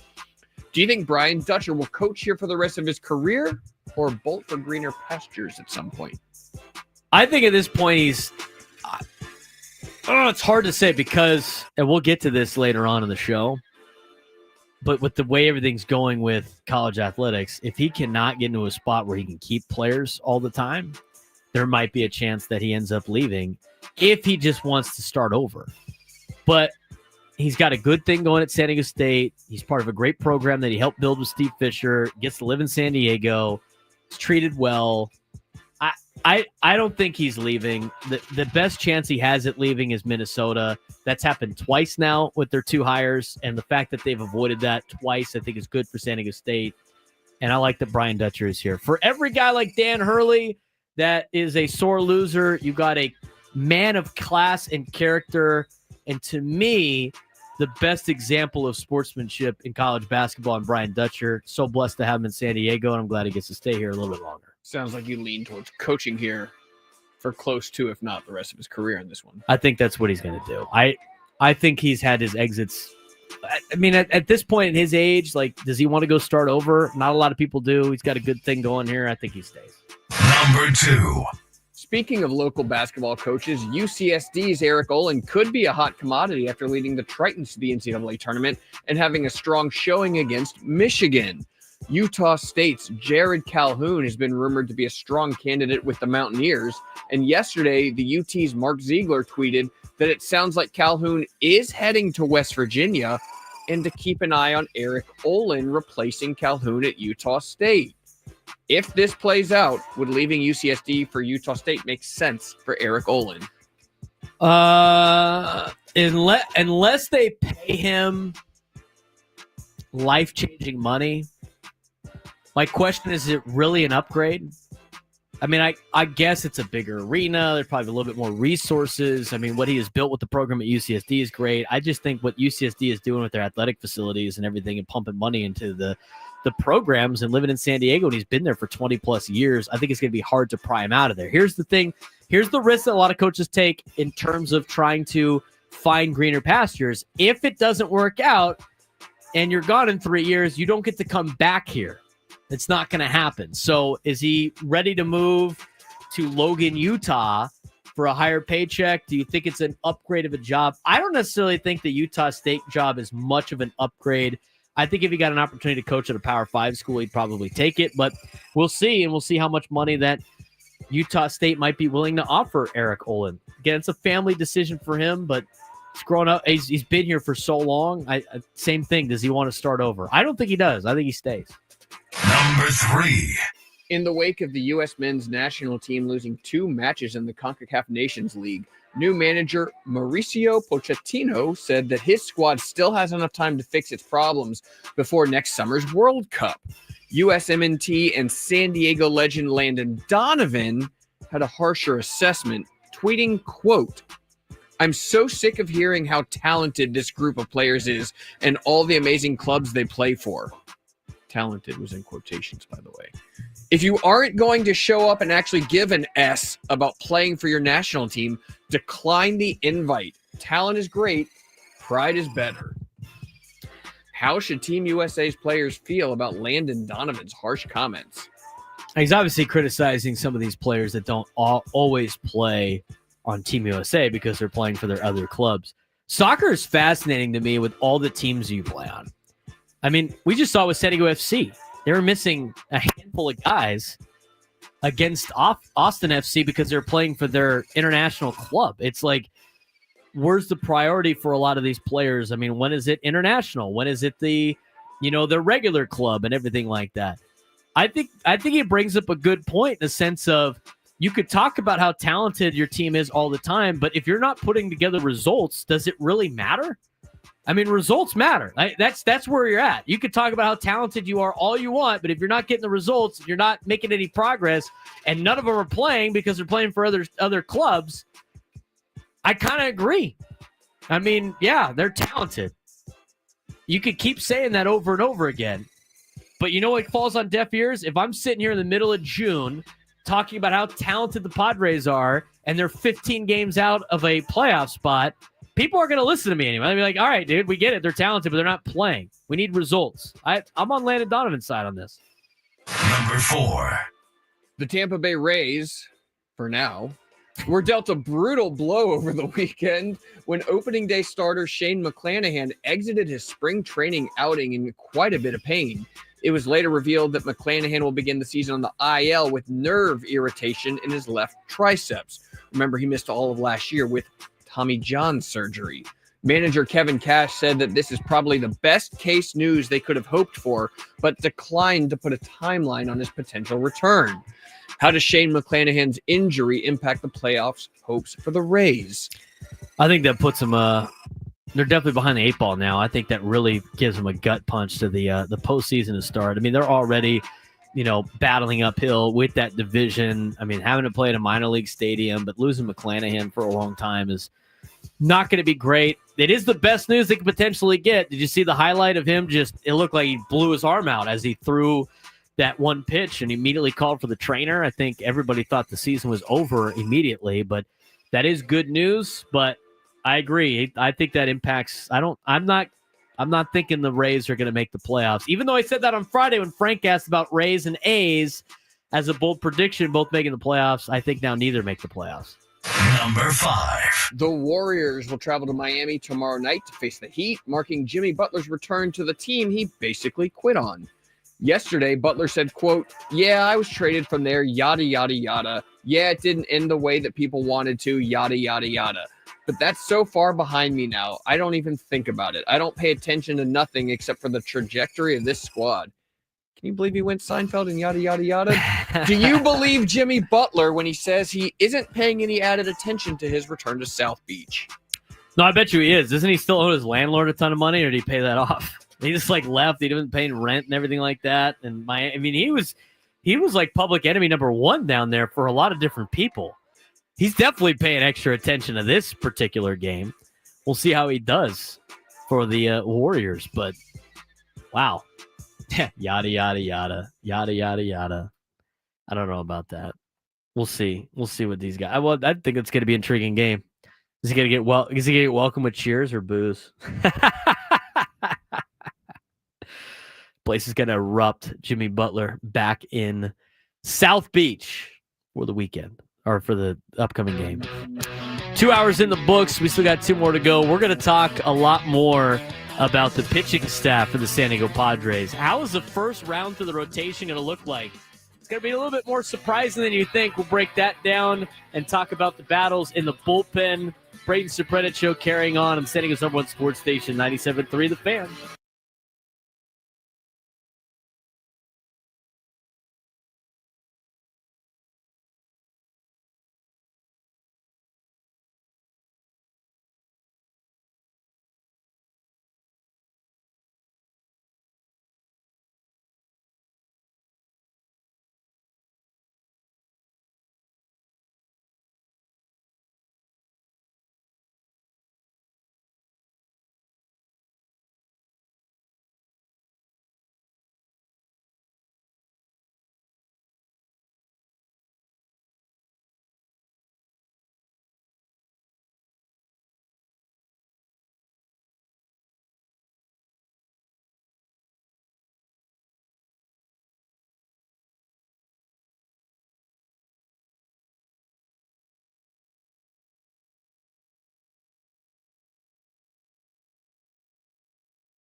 Noon and hour on 97.3 The Fan. Thanks again for all of you for joining us today. If you're in the YouTube chat, keep chatting away. We really appreciate it. Give us a like if you haven't done so already. While you're chatting, go ahead. There's a little thumbs up. Click it. It's great. Helps us out. Really does a good job. Braden Surprenant Show on San Diego's #1 sports station, 97.3 The Fan. You can follow us on social media at @B_SURP, @BSURP. You can follow me on Twitter, Instagram, and on TikTok. We've got a lot of content. If you missed anything from the show, our best clips are sent out, snackable on my social media pages.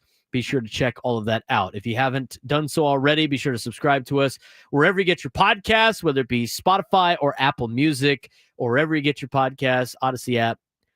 You name it. We're all over the place there as well. I do want to mention, before we get to the phone calls of Mitch and Roxanne, that this hour of 97.3 The Fan is brought to you by the Central Valley Reptile Expo. Don't miss the Reptile Expo, March 29th and 30th at the Del Mar Fairgrounds. Shop snakes, lizards, frogs, go frogs, turtles, and spiders from top local breeders. Just couldn't help yourself. That's right. Go frogs. Enjoy a live animal show, meet an alligator and a sloth. Get tickets at Central Valley Reptile Expo. Even though horned frog's more of a lizard, but you know what? I digress. I wonder if they have horned frogs there. You never know. They got them at the zoo. Anyway, the Reptile Expo, March 29th and 30th, coming up this weekend at the Del Mar Fairgrounds. We're going to talk about the Padres roster from the pitching perspective in just a little bit, but I did want to get to your phone calls, 833-288-0973, 833-288-0973. Let's get out to Roxanne in Penasquitos. Roxanne, thanks for calling in. We really appreciate it. What's going on a Monday? So, Braden, I'm actually very impressed with your newfound interest in soccer. Well, thank you. But there's so much to it. But also, by the way, San Diego FC, like we've had San Diego Wave for, this is, their third season now. And they won their game. I watched that game did. at Fair Play over the did. weekend. Okay, good. You could have been there.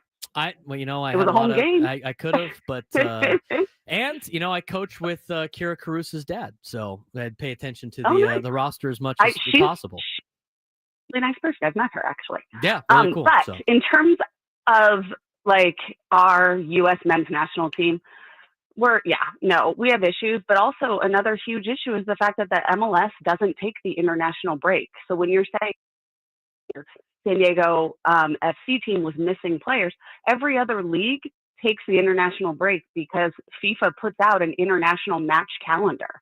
So the good leagues like, English Premier League, Bundesliga, Serie A in Italy, La Liga, all of those take those international breaks so that their players can go play for their country and they're not missing any league games.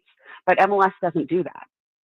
Right, and that's in lies the MLS problem, and we're gonna discuss that later on. But I'm glad you brought it up, and Roxanne, I appreciate the phone call. Thanks again for calling in. I would expect some more soccer phone calls from you in the future as you help us grow the soccer knowledge for a lot of people here in town. So I really appreciate that. But the interesting thing with Major League Soccer, and again with as Roxanne mentioned, with the not taking a break for the international play.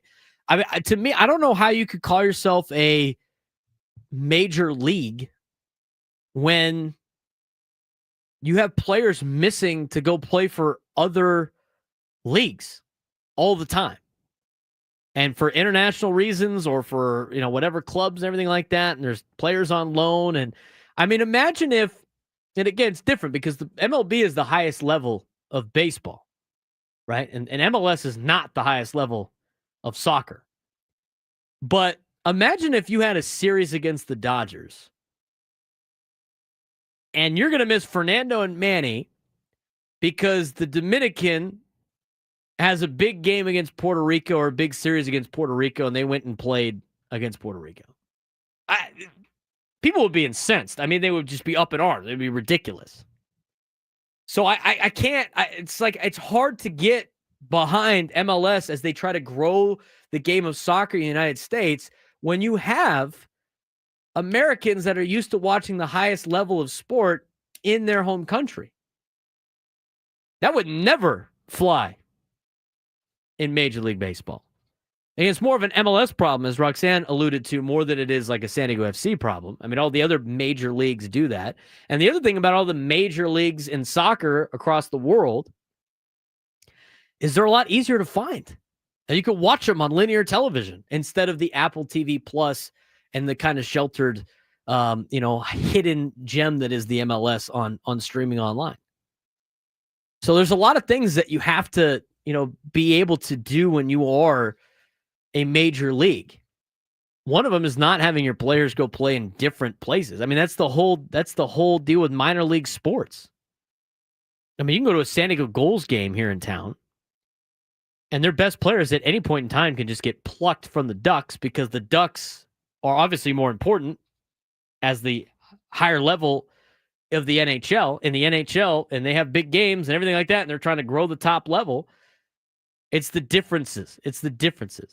I mean, it doesn't, like, how do you go watch a team that at any point in time could just have their best player just plucked to go play somewhere else or go play for another team? I mean, it happens in women's soccer too. I mean, they all play for their international teams, which is fine. It's cool. And I'm glad it's cool that they get to do that. But I don't know how you call yourself a major league where you have that happen. And soccer people get all upset all the time when you mention that. It's like, hey, look, I'm just pointing out, you want to get people to watch your sport. You want to get people to watch the MLS. You want people to buy into, this in the United States. These are some questions that us on the fringe are asking. How am I going to go watch this team like their best players are going to be gone because they got to go play for somebody else? And these players are on loan.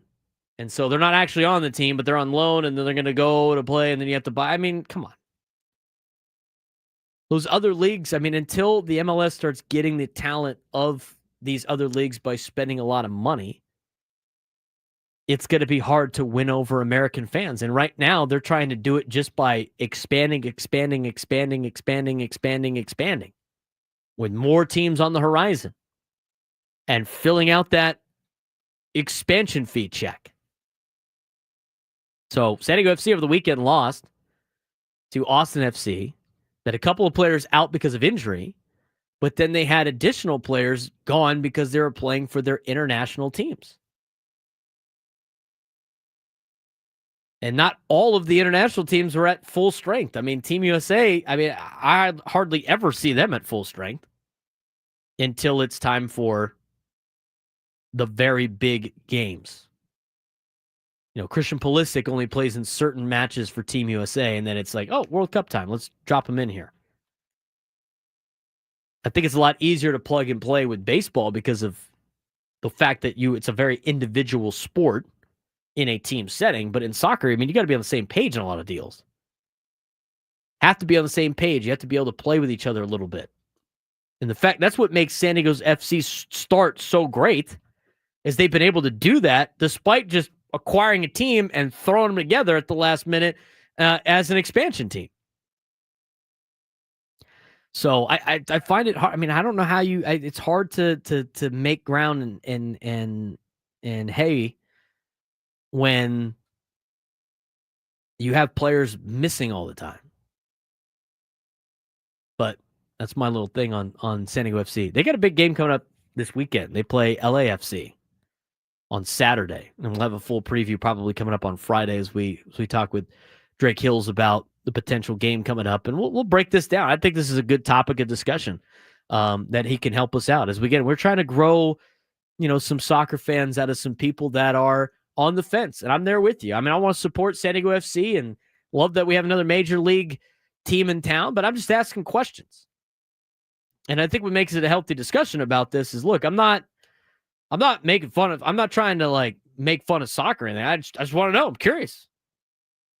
I'm curious how this works. And I think a lot of other people are curious how it works too. Again, these are not a lot of diehard soccer fans that are just going to be on it. And for the diehard soccer fans, here's my one kind of ask for you.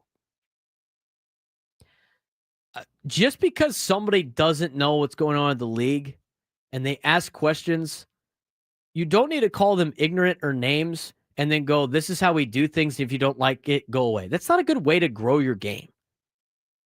I mean, I've had soccer fans do that to me in the first couple of months of this team all the time. Like, dude, like I'm trying to watch, man. I'm trying to like buy in. I'm trying to find some similarities here. Like, don't just immediately go, give me the middle finger and say, this is how we do things. We're going to do it like this. Sick, dude. Like, you want me to not watch? That's a good way for me to not watch. Be like this exclusive club. Like, hey, look, I'm trying to make things work out here. I already got a guy saying baseball fans are way worse. It doesn't have to be a comparison. I'm trying to watch your sport. I'm trying to get into it. I'm on the fence. I'd like to learn more about the game. I mean, just understand that when you got people that are used to watching football and basketball and baseball in the United States, I mean, Adam and I are trying to, hey, look, I want to be a part of this. This seems kind of cool.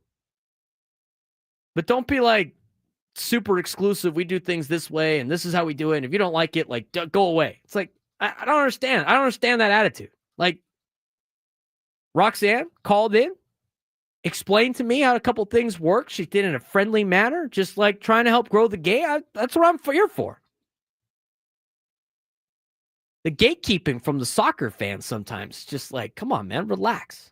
I get it. It's a different thing. Whatever. I'm asking a question. Just asking a question. About I don't know how you can, here in the United States, it's hard. I mean, this is why it's hard to grow minor league teams, because if you got best players leaving in the middle of the season to go play internationally, again, as Roxanne pointed out, it's probably more an MLS question than anything else. I think it's hard to find momentum into supporting the team. Hey, look, we got a big game against LAFC. Oh, missing our best guys. They're going to play somewhere else. What's going to happen? So that's my take on that. 833-288-0973, 833-288-0973. Big thanks to Roxanne for calling in. If you got an opinion on soccer, I'd love to hear it. Let's talk about the Padres rotation. It's not what you think it's going to look like. I'm going to tell you what the rotation is going to be for the first 5 games when we come back on San Diego's #1 sports station, 97.3 The Fan.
We're putting a game together for the show.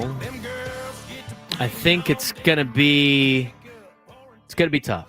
It's gonna be no, it's not gonna be tough. It's gonna be pretty easy. You're gonna go against me in a game coming up, and we're gonna have one for you as we have had it in development, and just want to make sure it's in a good spot. And now we're gonna continue to qualify people for our grand prize, and then we're gonna wait for the new one that's gonna flip over to April. But if we were playing the game today, which we're not, you would be qualified for a grand prize. 2 tickets to Alanis Morissette at the Coliseum at Caesar's Palace, 2 nights stay at the Flamingo Hotel and Casino, and $100 gas card. See Ticketmaster.com for tickets. I mentioned I was just asking questions about soccer. And people like soccer fans just like, so mad at me. It's just like, hey, man, I'm trying to learn. Trying to help support. Trying to support San Diego FC and the new major team we have. I mean, soccer is just not as popular in the United States. It's starting to become more popular. And, I've just asking, we need to be more inclusive with our sports in terms of having people watch sports than exclusive. All I'm trying to say. And then people are proving my point in the YouTube chat. So continue to do so. We appreciate the chats. If you haven't done so already, give us a like. Somebody's like, you don't know anything about soccer. Well, I'm trying to learn. So I don't know why that's a big thing. 833-288-0973, 833-288-0973.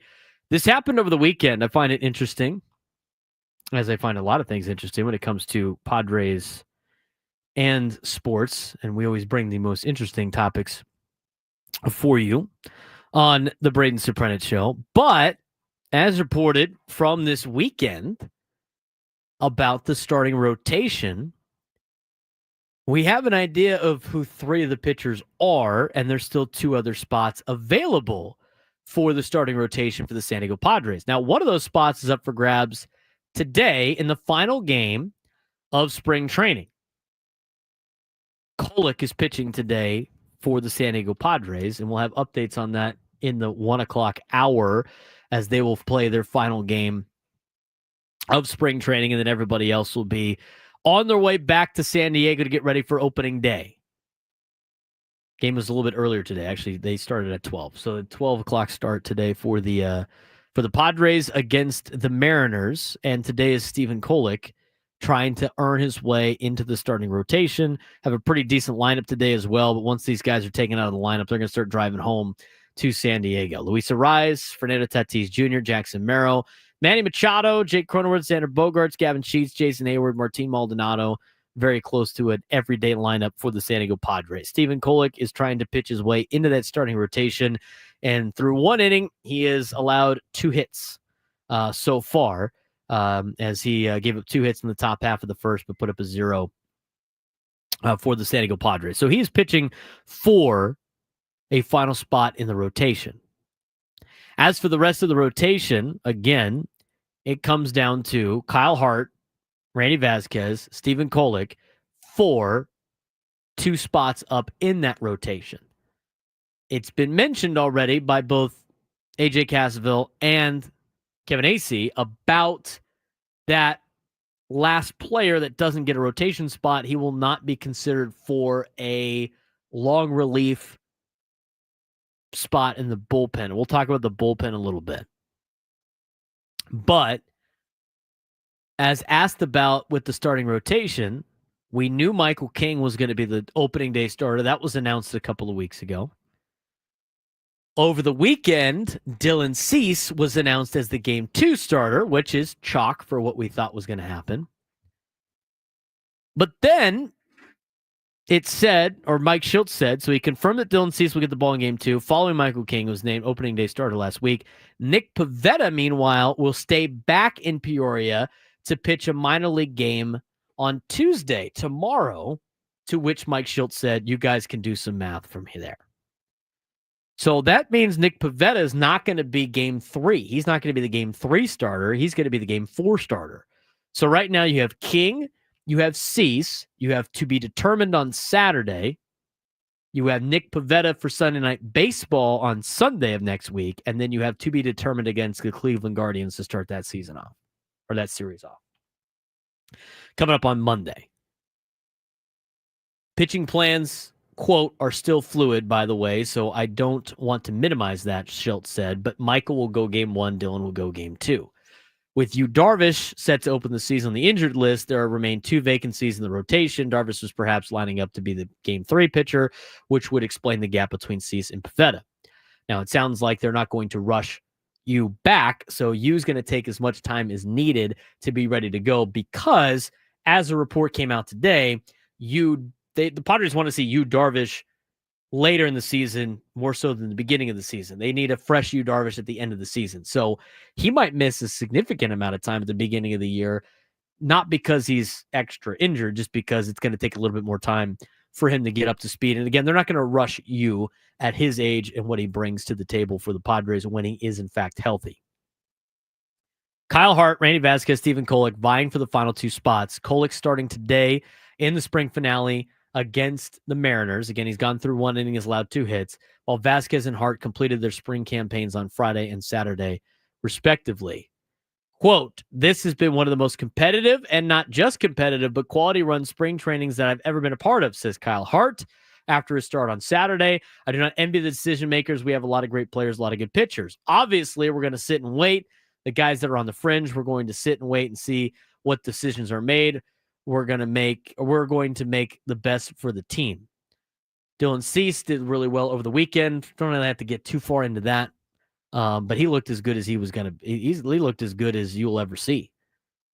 As Mike Schultz said, spring training, regular season, playoffs, don't care. That was impressive. He went out there 5 2/3 scoreless innings and 9 strikeouts, just utterly dominant. Added that changeup to his arsenal. So you have the 2 to be determined spots. Now, if I had to be a prognosticator, which I'm not, but if I had to guess what the game 3, game 5 starters would be, as mentioned in a couple of articles, it seemed like Randy Vasquez was going to be in a position where it was a rotation spot at the major league level that was his to lose, and he hasn't pitched in a position where he has lost that.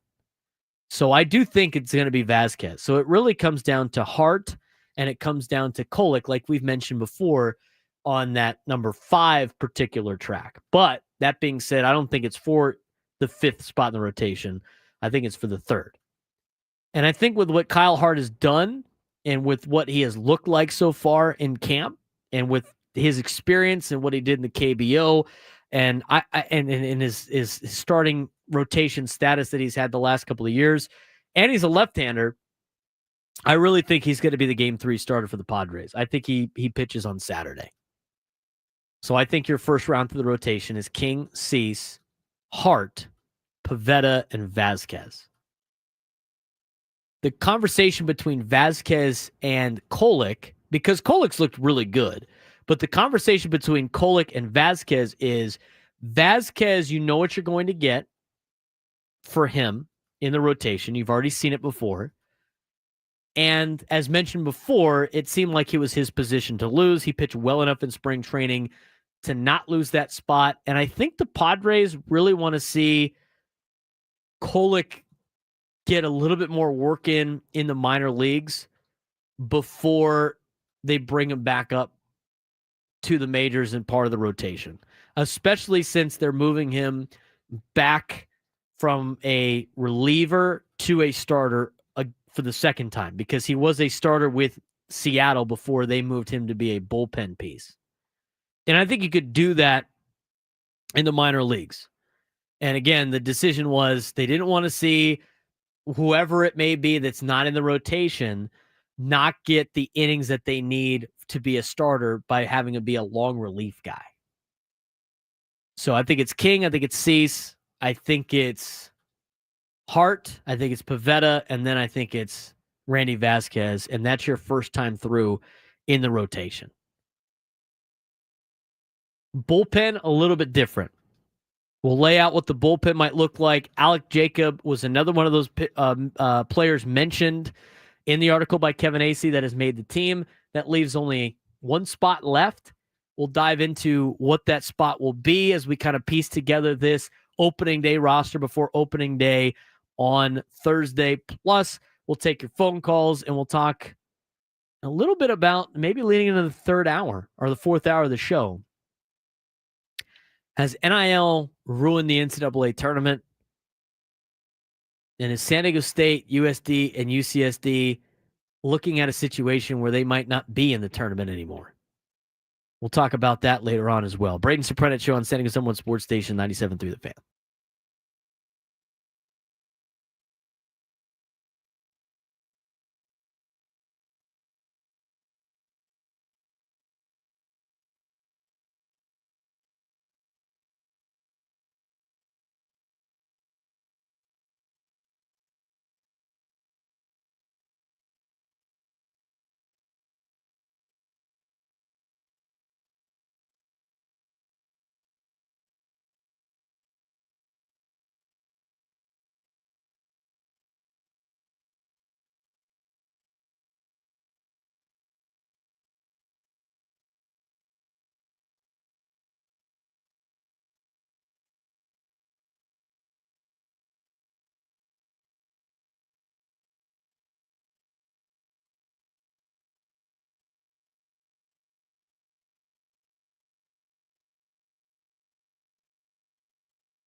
12:34 on a Monday. And a fun Monday it is. Talking a lot of Padres baseball, a lot of roster moves leaking out today in terms of what the Padres are going to do, and a lot of sound from Mike Schilt. We'll revisit that in the 1 o'clock hour with some of the questions that still linger. But as of right now, the Padres have, basically decided their 13 position players that they're going to go with.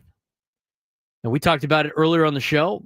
Elias Diaz, Martín Maldonado, the two catchers on this 40-man roster, 26-man roster. Luis Arraez, Xander Bogaerts, Jake Cronenworth, Manny Machado, Yuli Gurriel, Gavin Sheets, José Iglesias in the infield.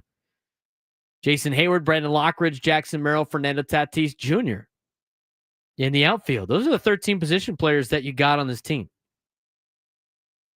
There's still 2 spots in the rotation up for grabs and 1 in the bullpen. We talked about the rotation. King is going to start game 1. Cease is going to start game 2. Still to be determined for game 3. Pivetta is in line to start game 4 and then to be determined in game 5. And we just mentioned the Vázquez, Hart, Kolek situation. And Kolek is trying to pitch right now for an opportunity to make the club. Kolek so far through 1 1/3 has allowed 1 earned run on 4 hits with a walk. So we'll see how much this plays in. I would imagine that he was going to have to go out there and have just a heck of a day and shove in order to make this roster. I think Vázquez is on the team. I think Hart is on the team. I really think Hart probably starts game 3 and Vázquez game 5. That's obviously, not an official thing yet, but that would be my guess on the starting rotation. So that's 2 of the positions off the board. The other one is the bullpen side of things. And AJ Cassavell mentioned that there are 3 remaining pitching spots open, 2 in the rotation, 1 in the bullpen. That's assuming Alec Jacob has pitched his way onto the team, which Kevin Acee has said that he has. Jacob had been excellent this spring, and with injuries to Sean Reynolds and Brian Hoeing, they have cleared an obvious place in the bullpen for him. It's a bullpen that might look like Robert Suarez in the back with Jason Adam and Jeremiah Estrada. That's not a bad 7, 8, 9 in the bullpen. And we haven't talked a lot of bullpen on this show. I mean, it's been mostly position players. I think the way that the bullpen was assembled, it was always going to be relatively good to the point where they could have traded Robert Suarez. I guess they still can theoretically. And save money, but also like get some value out of him because he's probably going to walk at the end of the year. But as of right now, it doesn't look like they're going to do that. I think a lot of people still think that AJ Preller has a move up his sleeve, and maybe there is one. It's almost like it's too good to be true that we have the full roster before they announce the official opening day roster on opening day with everything that's been coming out. Is there not going to be any surprises on Thursday? Maybe the surprises come Wednesday night when AJ Preller makes a move. I'm just throwing it out there. But your bullpen, Suarez, Adam, Estrada, 7, 8, 9 guys. With Suarez being the closer, Adam probably your setup man. Jeremiah Estrada could probably work there. You got the left-handed pitchers in Adrian Morejon and Wandy Peralta. And then you got guys like Yuki Matsui, another left-handed pitcher. Alex Jacob is a right-hander. And now you're looking at a potential long relief guy. Based on the current roster options, last spot will come down to Ron Marinaccio, Logan Gillespie, and Juan Nunez, who is a Rule 5 pick who would need to be returned to Baltimore if he doesn't make the team. We talked about the rotation already with Kolek, Hart, and Vázquez vying for 2 spots, with Kolek having a chance to make his closing argument today in the Cactus League finale against the Mariners. I think it's interesting where it's going to come down to with the final kind of spots. And as of right now, the Padres haven't made a lot of moves that have suggested what they've done the last couple of years, which was make certain moves in order to keep as many players in the organization as possible. We've seen that the last couple of years. We haven't seen that yet in 2025 because they've kept Yuli Gurriel. They've kept José Iglesias. They've kept Martín Maldonado. They've decided to not have Tyler Wade play on the team. They've decided not to have Eggy Rosario make the team. They've decided not to go with, player like Oscar Gonzalez, who even though he has options, he does have a clause where if he's not in the big league club by a certain day, he can opt out of his contract. So they didn't go with those particular players to save and finagle the roster in a sense of keeping more players part of the organization. Instead, they went with, here's the best 26 guys we think we're going to have to go out there and win, which is a little bit of a change in the dynamic. And I think that really fits what this team is.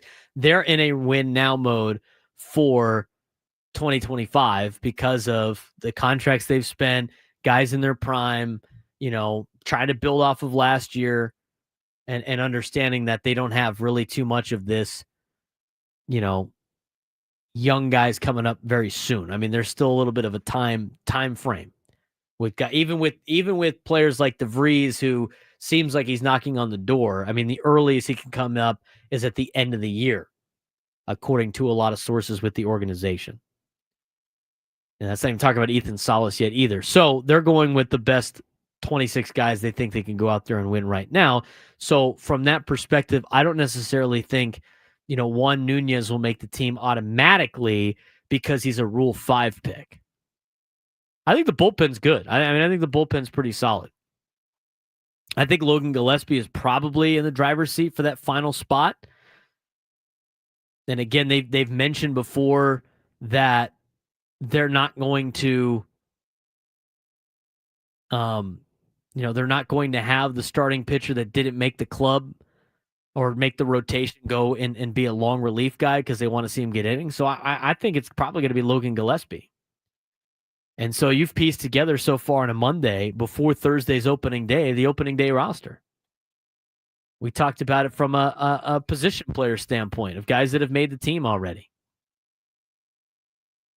Diaz and Maldonado, Arise, Bogarts, Cronenworth, Machado, Gurriel, Sheets, Iglesias, Hayward, Lockridge, Merrill, Tatis Jr. From a pitching standpoint, you're going to go with Cease. You're going to go with King in the number 1 spot, followed by Cease, Kyle Hart, Nick Pivetta, Randy Vasquez, bullpen, Logan Gillespie, Alec Jacob, Yuki Matsui, Wandy Peralta, Adrian Morejon, Jeremiah Estrada, Jason Adam, Robert Suarez. That's your 2025 San Diego Padres right there. That's your 2025 opening day roster for the San Diego Padres. As they finish camp today, that's who you're going to hear announced on opening day by Alex Miniak at 12:40 something, whenever they do that before first pitch at 1:10. That is what your opening day roster is going to be for the San Diego Padres. How do we feel about that opening day roster? I feel excited. I've mentioned this before. I think with some of these players that they have put together on this team, I think with some of the veteran players they put together on this team, I think with the way that they have, participated in spring training, what they've said in spring training, the competition that they have created here in Padres camp, I think they've done a really good job of assembling a roster for the circumstances that they're under. Again, in terms of overall rosters, do I think it's better than the Braves roster? No. Do I think it's better than the Dodgers roster? Probably not. Is it better than the Phillies? No. I think it gives the Mets a run for their money. I think it's very comparable to the Arizona Diamondbacks. And you start comparing the Padres roster, as mentioned, the 26 men that we just laid out, I think it's a player for a playoff spot. And again, we've talked about this multiple times, but every time somebody goes like they're not a playoff team, all they do is compare the 26 guys for the Padres to the Dodgers and go, look, they're not as good. Well, hey, look, they got 6 spots available. And we've talked about what the task is that is at hand for the Padres in terms of making the postseason. Don't have to worry about LA. Don't really have to worry about Atlanta. Whoever you think's going to win the Central, take the best Central team out, whether it's Milwaukee or Chicago. And I think Milwaukee's got a slight edge right now, but I do think Chicago could probably win the division in the Central. That's 3 out of the 15 you don't have to worry about. You're down to 12 teams left. One of them's you, so you're down to 11 teams left.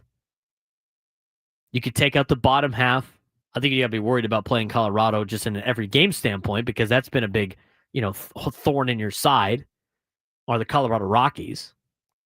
But aside from the pressure of playing Colorado, who always seems to have the Padres number, they're not going to be part of the playoff conversation. So now you're down to 10 teams. Don't have to worry about Miami. They're going to stink. You're down to 9 teams. I think you could throw Washington out. You're down to 8 teams. And I don't really think you're going to be that. I don't really think, teams like the Pirates or the Reds or the Cardinals are going to be that much of a factor. So now you're down to 5 or 6 teams. And that's San Francisco. It's Arizona. It's whoever doesn't win the East, which is going to be Philly or New York. And then I guess if you want to throw in maybe Cincinnati, that I just mentioned, maybe out of the conversation, maybe Cincinnati. There's 5 teams. You got to be better than 3 of them. And that's what you're really playing for this year. You need a spot in the dance. That's what you're playing for. And we mentioned the roster. I think it's a playoff caliber roster. And this is not going to be the roster for the playoffs. If they do make the playoffs, they're going to see a lot more going on with this Padres club. And you're going to see more guys coming up and playing for this team. You're going to see guys like Connor Joe. You're going to see other players that have options that are going to fill in when guys go down, or if some of the veterans don't work. But I mentioned the roster before. This is the 26 men that are going to go in there on opening day against the Atlanta Braves. Can those players outdo the 5 teams in the National League to make the postseason? I think the answer is yes.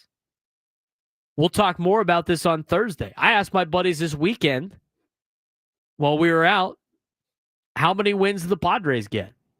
I said 86. I think they get 86 wins. Is that good enough to make the playoffs? Who's to say where the schedule lays out? Who's to say who really takes control, who doesn't? But I think 86 wins gets you in the postseason with some of the teams you're competing against. And the National League is going to have a lot of parity because the National League is far superior than the American League, at least on paper, going into the season. 833-288-0973, 833-288-0973. Tim in Miramar, you're on the Braden Surprenant Show. What's going on, Tim?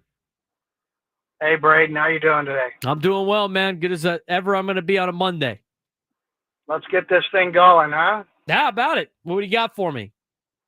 All right. Well, you seem to be stuck on. I'm okay with most of the roster, the bench.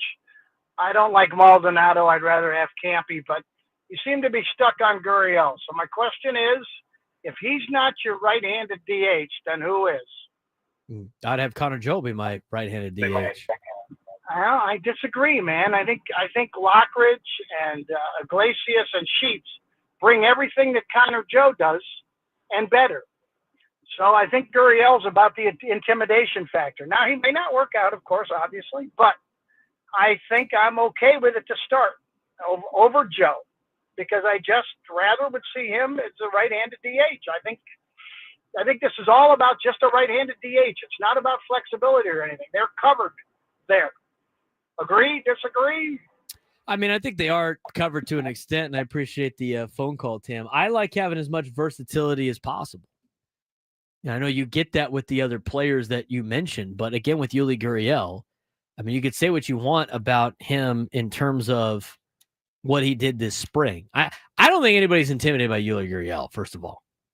I know you said intimidation factor. I mean, if you want to go off his career numbers, I mean, having Yuli Gurriel is great. But the guy's 41. He's a 41-year-old. I mean, we know everything about Father Time being undefeated. I mean, last year he had 241. All right. 0.1 WAR. He only played 18 games last year for the Kansas City Royals. And he has not been able to have a, positive WAR in terms of over 100 at-bats since 2021 when he won the batting title at 37 years old. I mean, that year was great. I wish you had 2021 Yuli Gurriel, but you don't. You have 41-year-old Yuli Gurriel.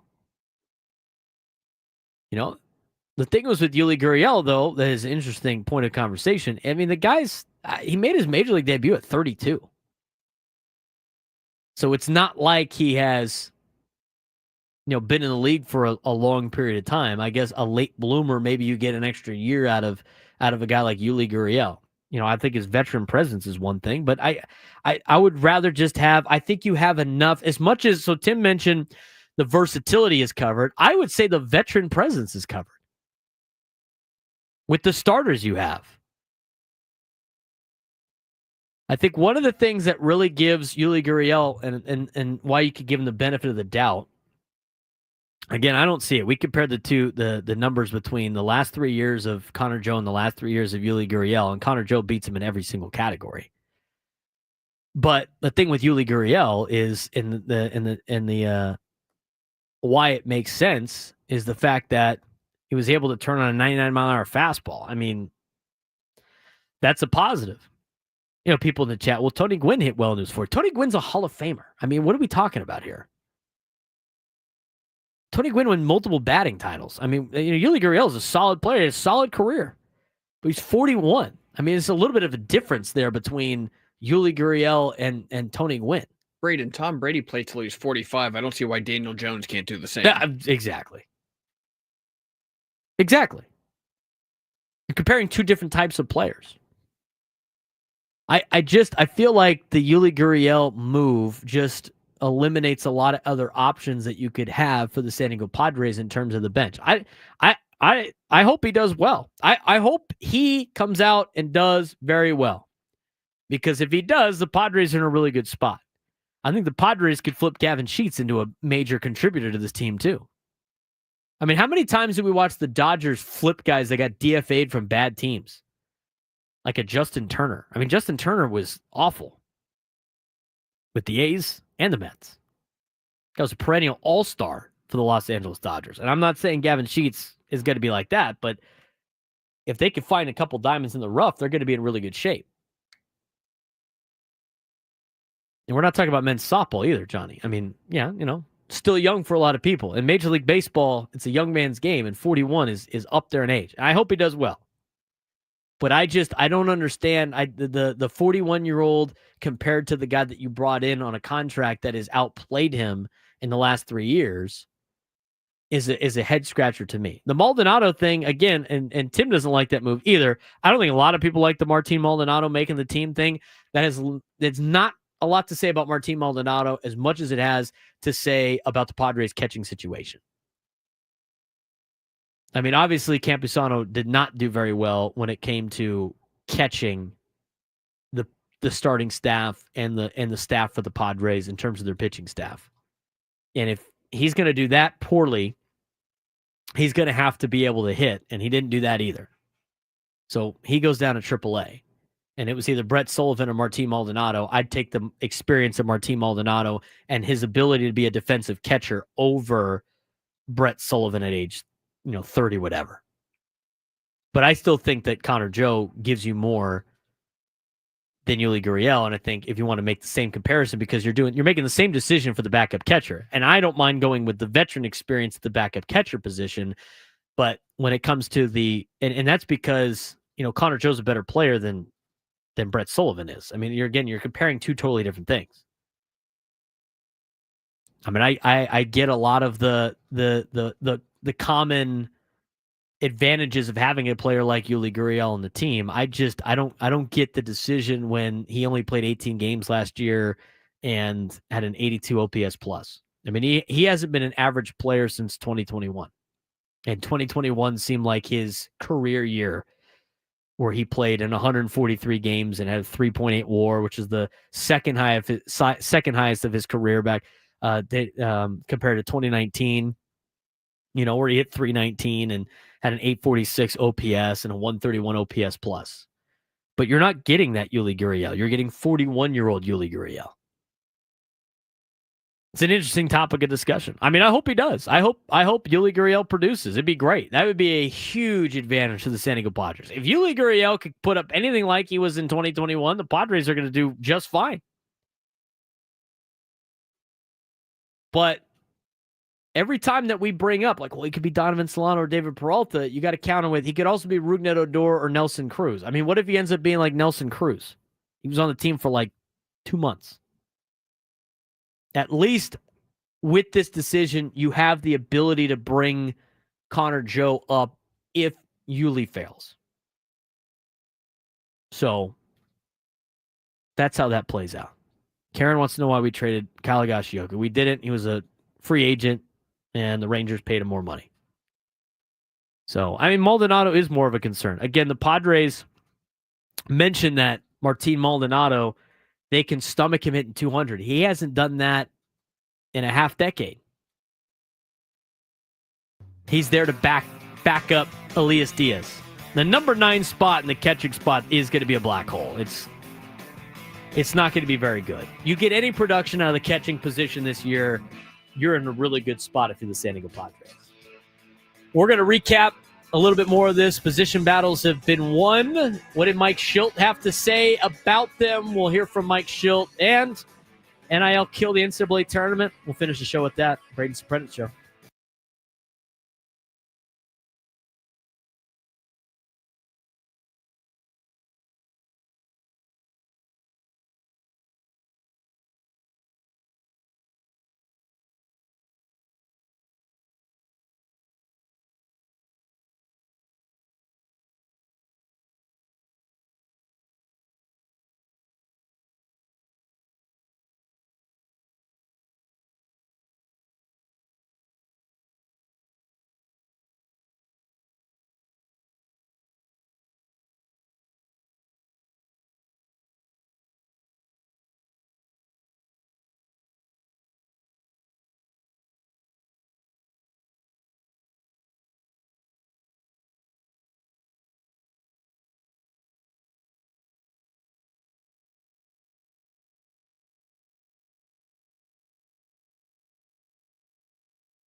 1 o'clock on a Monday. Lots to break down when it comes to the San Diego Padres. Thanks again for making our day a part of yours. And the Braden Surprenant Show on San Diego's #1 sports station, 97.3 The Fan. Everybody on YouTube, again, a big thank you for you guys tuning in. Give us a like.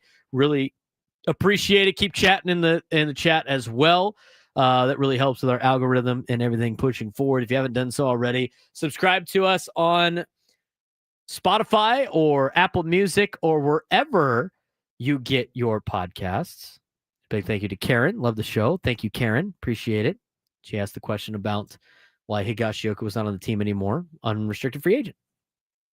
Got to leave. Well, just a free agent. They have the restricted, unrestricted, like they do in the NFL. And the Rangers signed him for more money. Anyway, join us on social media at @B_SURP. Follow us and subscribe to the show on wherever you're on Spotify, Apple Music, Odyssey. Leave us a good review. Give us a 5-star rating as well. We really appreciate that. And thanks again for making this show fun each and every day. Can't wait to see all you guys out live on our couple live shows we have coming up. Starting with opening day. Opening day is going to be a fun time on the Fan. Opening day is always one of those best days of the year. You know, something that, growing up as a kid, it was always during the day on a weekday. So I was at school trying to convince the teacher to put it on TV was always a problem. Some teachers were cool at St. Michael's and would let us do it as a kid. Some would be like, you can watch it when you get home or whatever. It was before being able to record stuff. So I don't know how I was be able to do that. But anyway, it was cool. Like since we started having the rights to the Padres, and when I started working here, I've been able to go to the last 3 or 4 or 5 opening days. It's been a great time to check out. In 2020 obviously was a different dynamic, but I've been to every opening day since 2019. And before that, I'd never been to an opening day. I went to an opening night one time when the Padres opened up before everybody else did, back when they used to do it in the United States, but they would have, it was the Padres and Dodgers game when Seth Smith hit the home run as a pinch hitter against the Dodgers on opening night. I did attend that. And I did attend the first game at Petco Park. Well, both of them. I attended the San Diego State Houston college baseball game. That was the first game at Petco Park. And then I attended the first regular season game at Petco Park as well. I might have attended the first exhibition game at Petco Park. Remember they had like the games, they had those 2 exhibition games against the Mariners.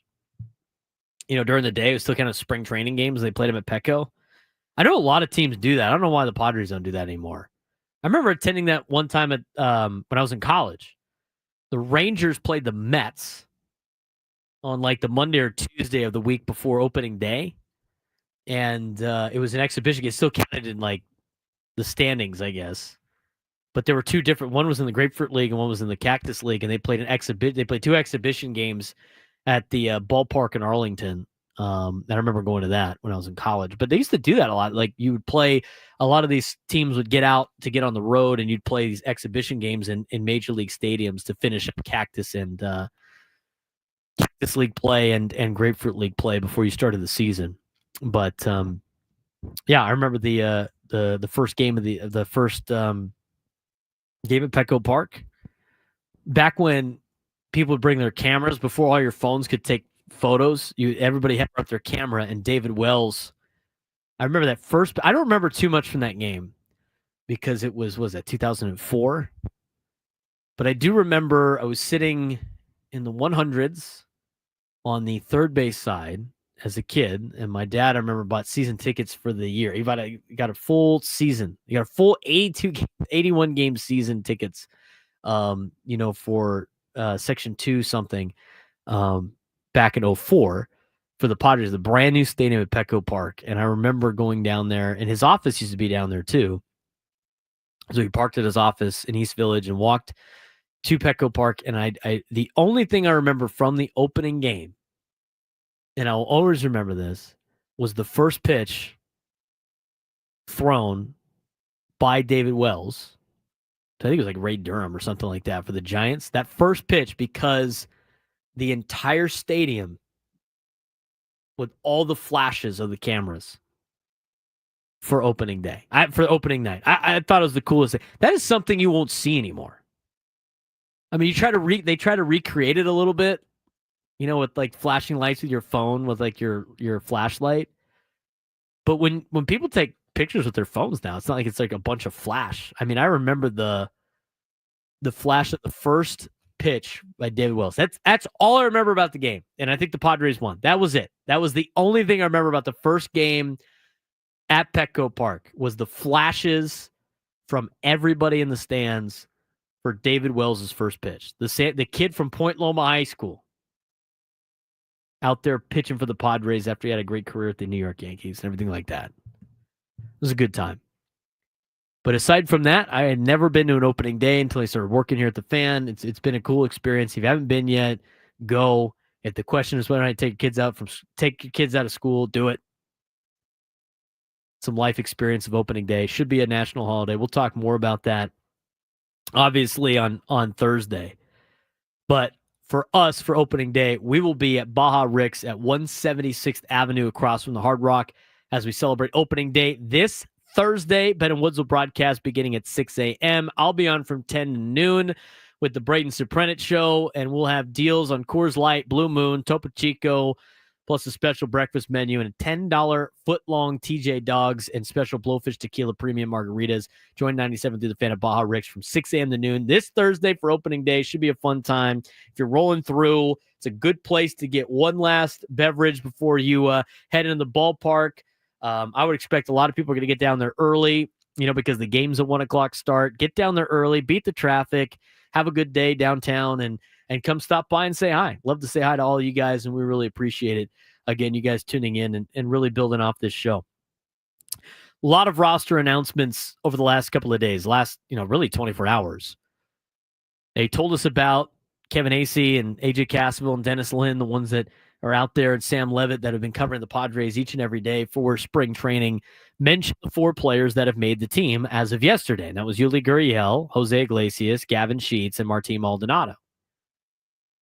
The last spot was announced this morning, again, not officially by the Padres, but from sources that has been reported by Kevin Acee and all of those media members, that Brandon Lockridge is the final piece on this team. And that was news to us this morning. Brandon Lockridge, the 26th man on the roster, brings a lot of intangibles, can do a lot of different things. Here's what Mike Shildt had to say about Brandon Lockridge making the team and what he brings to the Padres. Brandon Lockridge, what kind of value does he bring in terms of all the different things that he can do? Obviously playing, but also coming off the bench and doing bags. Yeah, good for Locke. He's making his first opening day, and he's more than earned it. And what can he do? The one way I've been taught to think about, rosters is how does the player beat the other team? And in simple terms. And so the thing about Locke is, he can do it a lot of different ways. He's clearly can run. He's a plus, top of the scale runner. And it's good that he can run, but it's only as good as its application, right? And so he's a really good outfielder. He takes good routes. He can play all 3 outfield positions. You've noticed him a little bit more in left recently for obvious reasons. So I'd expect him to get some opportunity, especially against lefties. But can clearly play center. Uses the speed on the bunt game. And also, once he gets on, he's a fearless base runner. Not only capable of stealing a base, but also just a good base runner in general. So it helps in a lot of different ways. And then, this guy's really had a good, productive offensive spring. Continues to get better. Has consistently, good with his approach, uses the whole field. So he helps us a lot. He helps you in a lot of different ways. I love everything that Mike Shildt said about that. I mean, what he could bring in terms of a bat off the bench and what he can bring in terms of a pinch runner. I mean, the guy's very aggressive on the base pass, got great speed, can play every position in the outfield, right-handed hitter. I think it fills a lot of the empty spots that the Padres are missing with the rest of the team being covered with the bench. And he mentioned Brandon Lockridge could start against left-handed pitchers. I mean, the opening day starter for the Atlanta Braves is Chris Sale, left-hander. Brandon Lockridge is going to start in left field for the San Diego Padres. I could see that happening. That's a great outfield, by the way. with Lockridge, Merrill, and Tatis, that is a loaded outfield for the Padres in terms of defense and speed. I mean, find me a faster outfield. I bet you there might be one, but it's going to be hard pressed to find a faster outfield than Lockridge, Merrill, and Tatis. And I like Brendan Lockridge being on this team. Maybe he's one of those players that really fills the void. I mean, Brandon Lockridge could be a player on this team. That's a huge pickup by A.J. Preller in a trade in which they sent Enyel De Los Santos to the Yankees, a guy that was he was a batting practice pitcher last year for the Padres, to the Yankees, in which he got DFA'd like 2 weeks later. I'd love to see Brandon Lockridge be that player. If Brandon Lockridge could go out there and be a good player, maybe even push for starting time for the San Diego Padres with what he's getting paid, league minimum, and what they have with him under control, he could be a huge asset to this Padres team in the future and really help in terms of the overall finances of the Padres. I'm not expecting it, but it would be nice. Plays a lot of different positions. He plays a lot of different spots. He is that utility player. And he really is that utility player that you thought Tyler Wade was going to be. Why didn't Tyler Wade make the team? We'll tell you when we come back on the Braden Surprenant Show on San Diego's #1 sports station, 97.3 The Fan.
117. Couple segments left on the Braden Surprenant Show, leading you up to Gwen and Chris. We'll take over at 2 o'clock. They'll go to 6 o'clock. The Matt Scraby Show from 6 to 7. As we are in opening day week this week for the San Diego Padres and Major League Baseball. We'll start on Thursday for all of us here in San Diego. Should be a fun day on opening day. That will be not the only day that we will have live coverage or our shows live. We will also be live on Saturday, as we will have an extra show this week. Join 97 through the Fan this Saturday as we broadcast live at Tom's Watch Bar on 8th and J from 10 to 3:15 for East Village Block Party. Ben and Woods will hit the air at 10 in the morning, followed by myself and the Braden Surprenant Show, and Gwen and Chris. Check out all the baseball action while enjoying Blue Moon and Coors Light, along with delicious food like Tom's famous prime rib dip sandwich. That's this Saturday at Tom's Watch Bar on 8th and J Street, brought to you by Blue Moon Brewing Company, Golden, Colorado. Celebrate responsibly. The old social tap, as Tom's Watch Bar will be there right outside of Gallagher Square. Want to get back to your phone calls again, 833-288-0973, 833-288-0973. Before we talk about why Mike Schultz said Tyler Wade did not make the team, let's get to Mitch in New Jersey. Mitch, what's going on? You're on the Braden Surprenant Show. Great. How's it going? I wish you wouldn't keep, you should keep 14 position players. It's too many pitches. They pay them too much. I wish they can both be on the team. Joe and Gurriel. And one more thing, I am shocked that I didn't, I wonder if Stan made phone calls to Tampa or is the Oakland A's, Sacramento A's, or just the Athletics. Because I'm shocked they signed two of their players long term and they're young. I'm shocked that they haven't decided to trade that team. Because that one is he's one of the worst owners in baseball. At least we have a good owner. That's true, Mitch, and I appreciate the phone call. Thank you very much. Yeah, I just, the thing with some of the moves. I mean, the A's are following the rule book for every team that's trying to relocate, and it's destroy the team in the city that they're in, get it down to its studs, move it, build it back up to make it look like you're a spender, get the stadium you need, and then move on. So, it's what they're up to. But, the thing with Yuli and Connor Joe, if you want both of them on the team, somebody else has to go off the team. I think Iglesias and Sheets have earned their way on the roster more so than, the other two. I think they've done a good job. I think they bring a lot of value to the team. And then it comes down to Yuli, Gurriel, and Connor Joe. I think Lockridge is a perfect 26-man player. So sometimes the 26th person on the roster was not the last guy on the roster. He just fits the mold for a 26-man. 833-288-0973, 833-288-0973. If you want to join in and talk about this Padres roster. Again, very interesting moves for the Padres. They decided to go with Brandon Lockridge, who was he's kind of filling in for that Tyler Wade spot, in which Tyler Wade was the utility guy that played all three outfield spots, could also play in the infield, pinch runner, kind of utility guy. They just gave him a contract during the offseason, albeit only $850,000 with the $50,000 buyout for next year. They're going to give him $900,000 to not be a part of the Padres. Here's Mike Schultz on why Tyler Wade didn't make the ball club. Yeah, that one, was really hard. Again, more on Tyler, but not seeing him today was hard because he's got such a good energy and a way about him. Obviously he's a really good player, versatile player, but he's just a guy that has fit into our culture extremely well, and it was a tough conversation for him, and tough conversation and decision for the organization. Very tough decision from a lot of different aspects, right? A lot of different areas for this decision to not have Tyler Wade a part of the team. Obviously they talked about all of the, big time clubhouse reasons of why, and the team building and how he fits in with the team. And everybody loves Tyler Wade and everything that he can do from a versatile standpoint, from a pinch running standpoint and everything like that. You knew there were going to be difficult decisions to be made this spring training because the Padres had a lot of guys in camp competing for spots and competing for opportunities. And so they go with a little bit more youth and experience in this particular setting with Brandon Lockridge over a guy like Tyler Wade, because I think they're very comparable in a sense of what they bring to the Padres organization, what they bring to a lineup, what they bring to depth on the major league club, what they can do in terms of talent on the field. Very much a very similar type of player. They go with the youth over the experience in this particular case. But that wasn't the case for all of these moves. In terms of the catching move, they definitely went with experience over the youth and the experience of Martín Maldonado to win the backup catcher spot over a guy like Luis Campusano, who's now going to go down to AAA and start the season with the El Paso Chihuahuas. Martín Maldonado, not one of the best hitters in the world, can really manage a pitching staff, has done a really good job defensively as a catcher, that the Padres say will stomach hitting 200 to be on the team. A guy that hasn't hit 200 in the last couple of years or so. But again, the catching situation for the Padres says less about Martín Maldonado and more about the catchers in general and the position for the Padres moving forward. Here's Mike Shildt talking about why Martín Maldonado was decided to be the backup and the catching situation overall. A very tough one, as we've alluded to with some other ones. What went into it?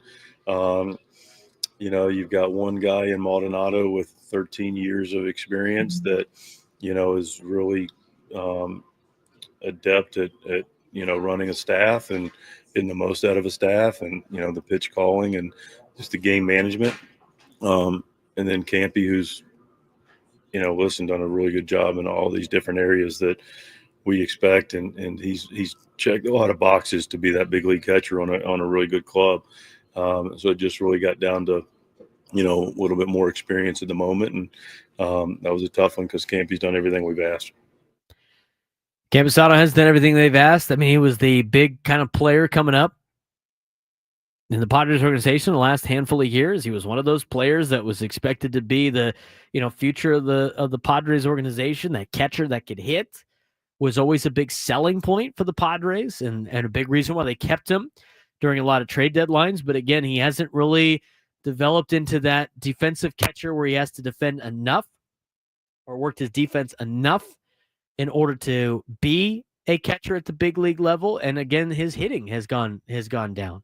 And so he needs to work on some things. So again, they can stomach hitting 200 and getting Maldonado to hit 200 to be on the team as a backup catcher and a role player for the Padres because of his defensive prowess. But another player that's up there in age as they go with veteran in this particular case compared to the youth in the Lockridge Tyler Wade deal.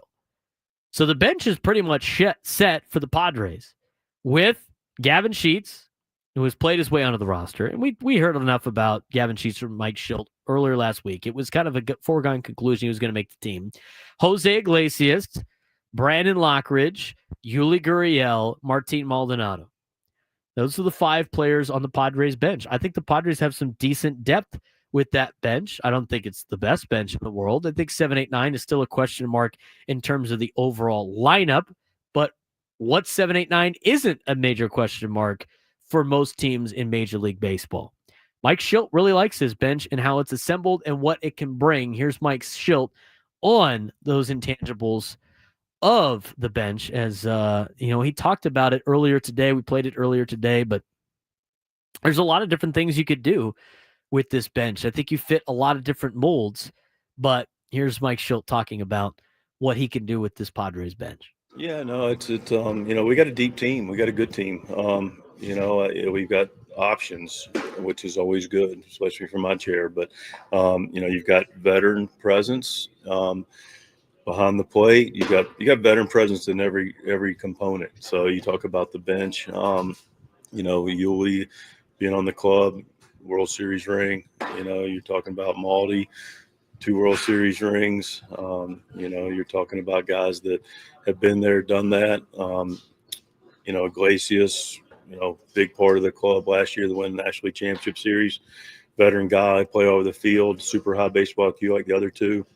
So we have a really smart and diverse group.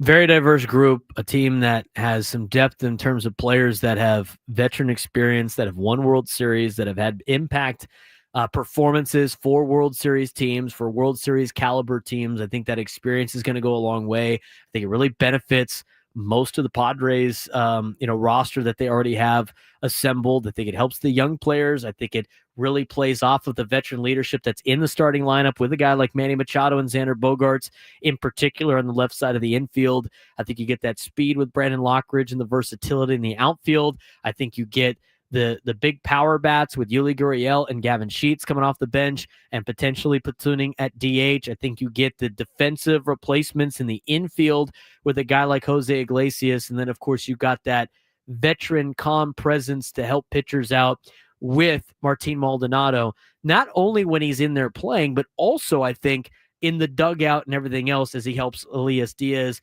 and that kind of catching group help with the pitching staff. I think all of that gives the Padres a very deep and good and talented team going into 2025. And that's your 2025 roster. Last kind of spot up for grabs is Stephen Kolek for a potential rotation spot. How's he doing right now in the game against Seattle? We'll talk about that when we come back. We'll also get your phone calls on this Major League roster. We got the roster. I'll repeat the roster when we come back. I want to know what you guys think. 833-288-0973, 833-288-0973. Braden Surprenant Show. Final segment leading up to Gwen and Chris on San Diego's #1 sports station, 97.3 The Fan.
1:34 on a beautiful Monday morning that has turned into a beautiful Monday afternoon. The Braden Surprenant Show.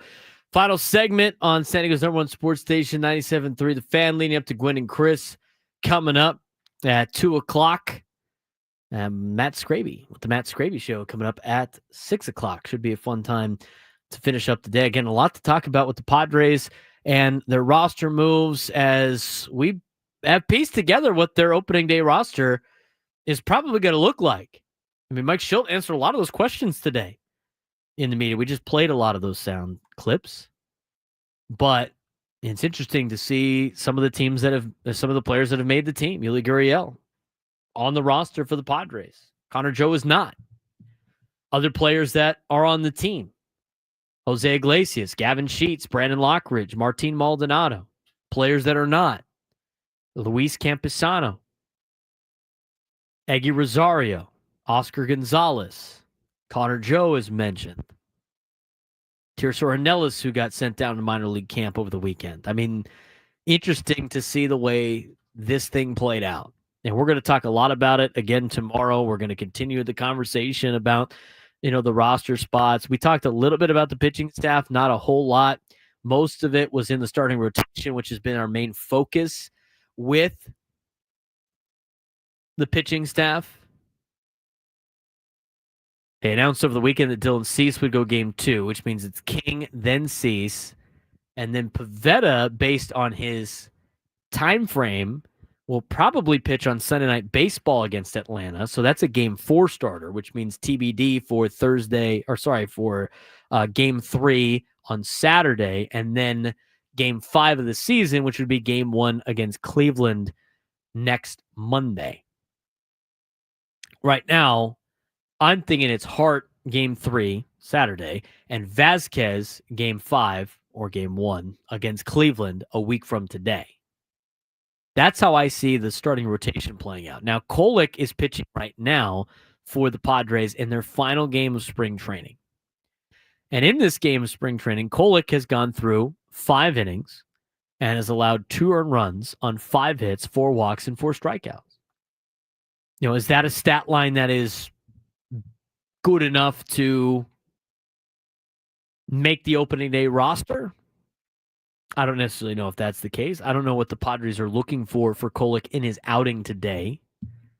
But I will mention that it sounded like Randy Vasquez was going to be the one to potentially lose this spot. It was his spot to lose, and he hadn't pitched that poorly in spring training. I think they know what they're going to get out of a guy like Randy Vasquez. And I would imagine they probably want him in the 5 spot again with the way that the timing is. It flip or flop between him and Kyle Hart for 3 and 5. I think they're going to go with Hart on Saturday, and I think they go with Vasquez next Monday. And I think Kolek starts the season in AAA. And Stephen Kolek, again, as I mentioned, doing fairly well against Seattle. It's a 6-2 lead for the Padres right now in the bottom of the 5th inning. As the Padres have gotten some good production out of some of their backups. A lot of the starters have been subbed out for already. Arise is out of the game. He's going to be on his way back to San Diego. Fernando's out of the game. Jackson's out of the game. 1 at-bat each, basically 2 at-bats each.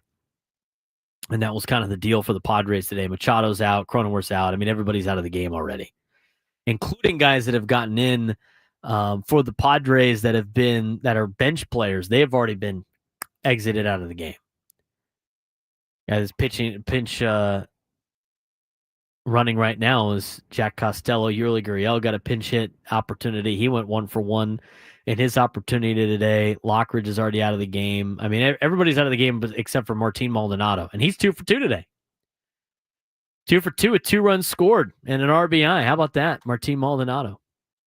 So that's how it plays out in terms of the pitching staff. That's what the Padres are doing right now against Seattle. Give me a phone call, 833-288-0973, 833-288-0973.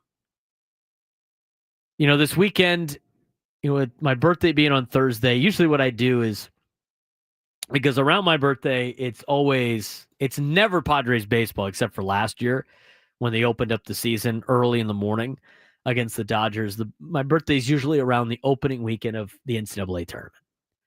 So Thursday night, went out to Cowboy Star, went and got a drink at Top of the Hyatt first, a little cocktail and a little happy hour, and then went and got dinner with my family, and then went home, watched the UCSD Michigan game, enjoyed my Buckeye pie that I like having. And then, Friday, I got to hang out with my friends a little bit on Friday night. I did not have USD obligations. They were up in Los Angeles to take on LMU in baseball, lost 2 out of 3.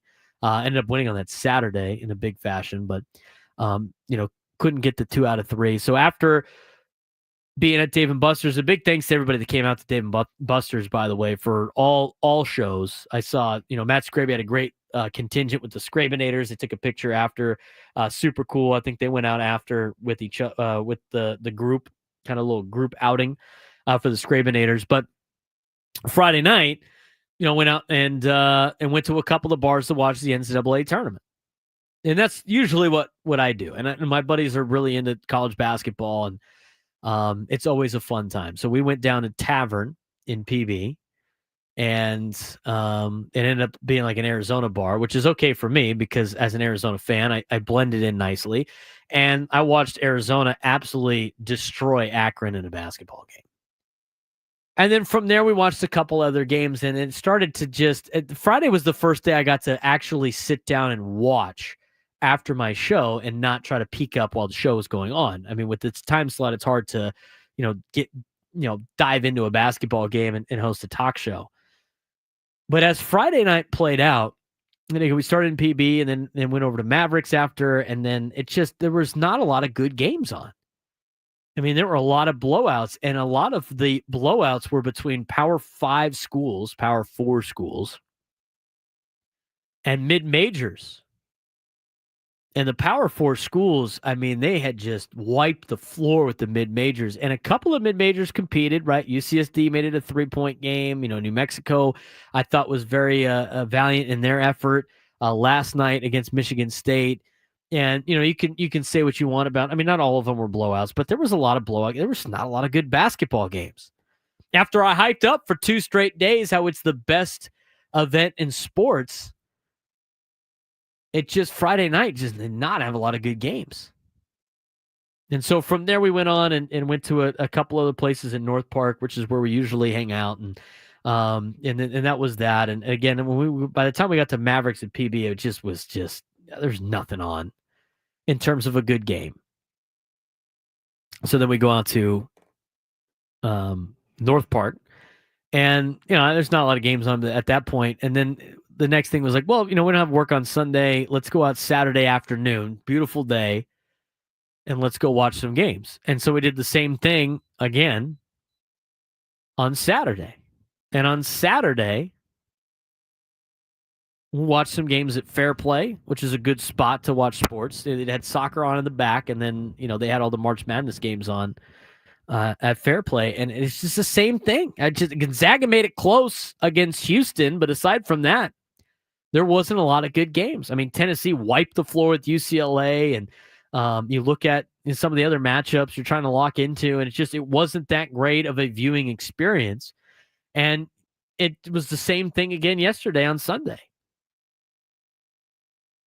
To the point where your Sweet 16 coming up this weekend is the first time since the Sweet 16 format was created in 1975, all 16 teams are from power conferences.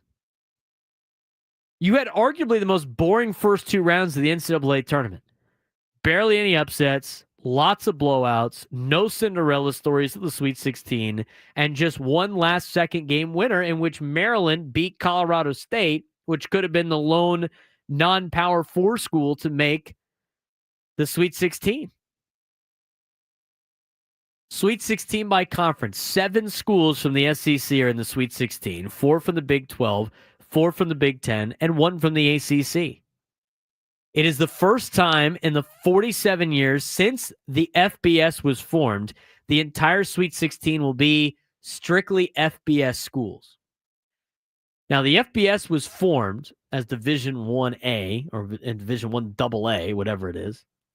It was formed, Division 1A, was formed for football because it was a different level of football. Division 1A was a different level of football compared to a lot of the other schools that could not compete with the Alabamas and the Georgias and some of the SEC schools, but also on top of that, the San Diego States of the world and a lot of those, mid-major group of 6 programs. So they created the FCS, which was Division 1 AA, in which you had a bunch of programs and college programs like a Montana State, a USD, schools that still wanted to be D1 and compete in March Madness, but didn't have the funds to be a top echelon football school.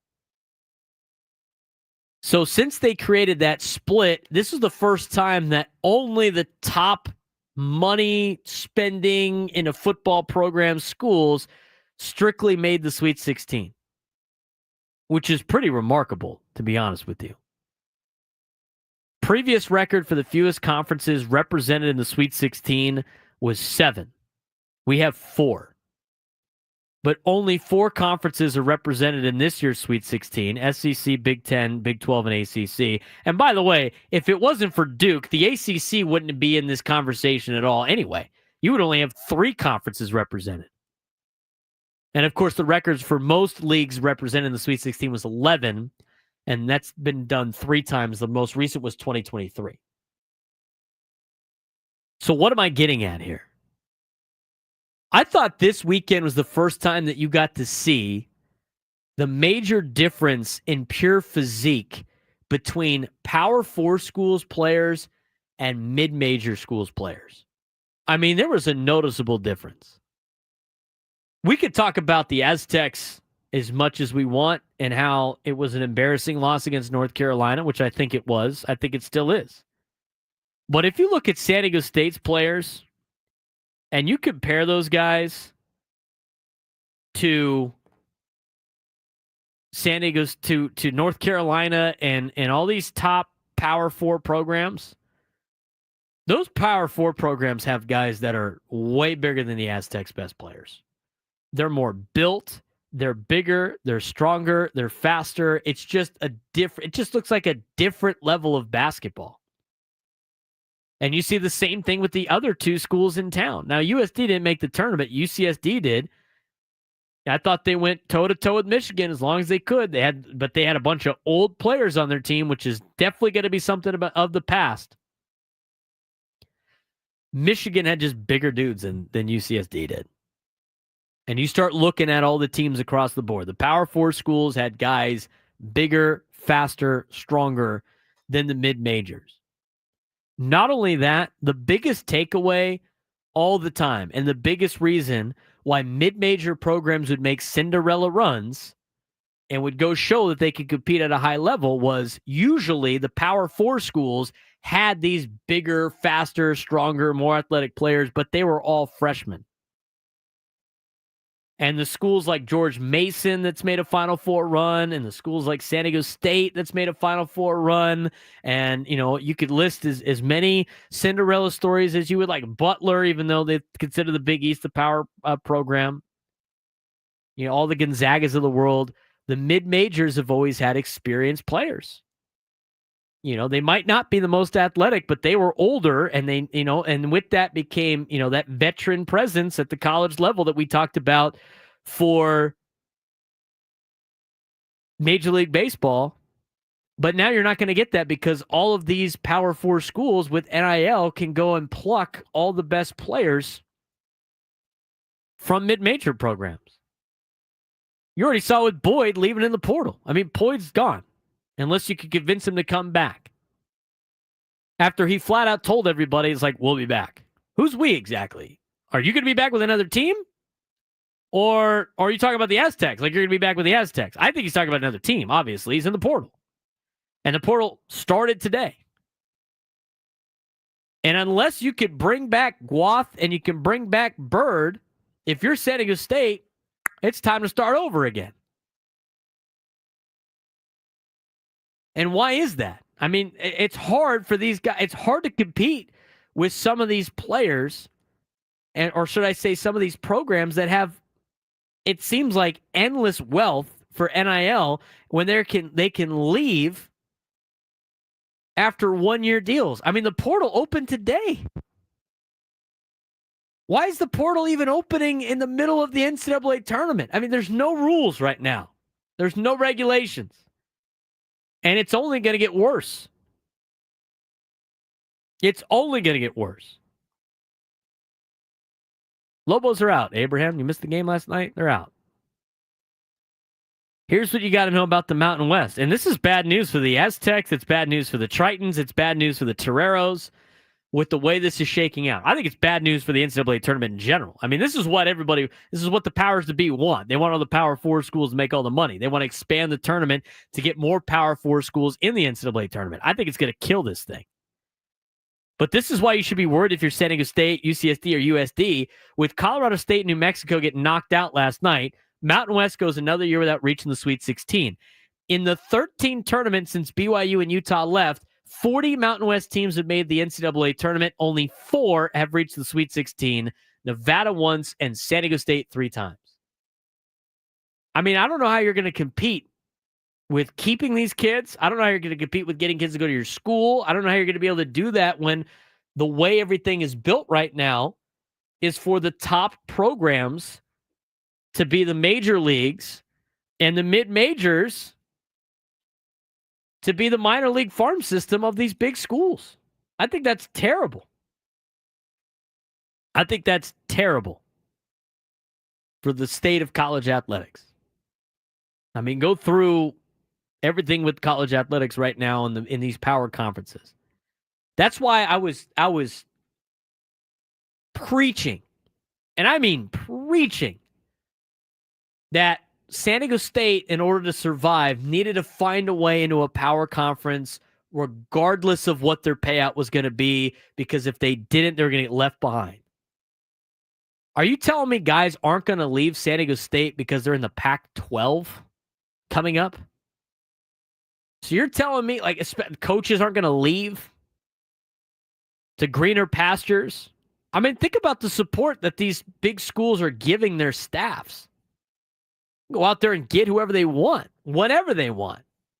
And until they change the rules or establish any rules, I could see this being the death of the NCAA tournament and ultimately maybe college sports in general, with the way NIL has just drastically changed everything. It's only 1 year right now. But the deal is, I mean, it's going to be hard. It is going to be hard to compete at a high level if you're a mid-major. And the way you're going to have to do it is just go one and done with everybody that you bring in and hope that you can put it together. It's just going to be difficult until they start putting 2-year contracts and you can keep guys for a little bit. And there's some rules that could be put in place that could help save the mid-majors. But this is a disaster. And just wait. We haven't even really dove into this yet. Everybody's opting into the House settlement, right? Where you can give up to $20 million in your TV revenue to your student athletes. A lot of schools have already said they're going to start cutting programs that are not moneymakers. And this is all to cater to football players that don't have a minor league system, that want to get paid when they're in college instead of going a different direction. At least with basketball, if you want to be good or if you want to go get paid, the top guys can go to the G League. In baseball, the top guys can go to Major League, can go get drafted in the minor leagues. They can go make a paycheck and go be a pro. It's going to be tough for San Diego State. It's going to be tough. So you look at this House settlement. I mean, you could start, they're going to start wiping away men's sports that don't bring in money. They're going to start wiping away women's sports that don't bring in money. And as mentioned by a couple of schools, they're going to just go to the minimum 16 teams that they need, 16 sports that they need to be an NCAA institution, and everybody else is going to get the axe. I just think you saw it could be the beginning of the end for the NCAA tournament, as you saw over the weekend. We could talk more about that tomorrow. That'll do it for me, Braden Surprenant Show. Coming up next, Tony Gwynn Jr., Chris Ello, Matt Scraby for Gwynn and Chris. A lot of Padres news to talk about. Roster set. You'll hear their take when we come back. Gwen and Chris up next. San Diego #1 Sports Station, 97.3 The Fan.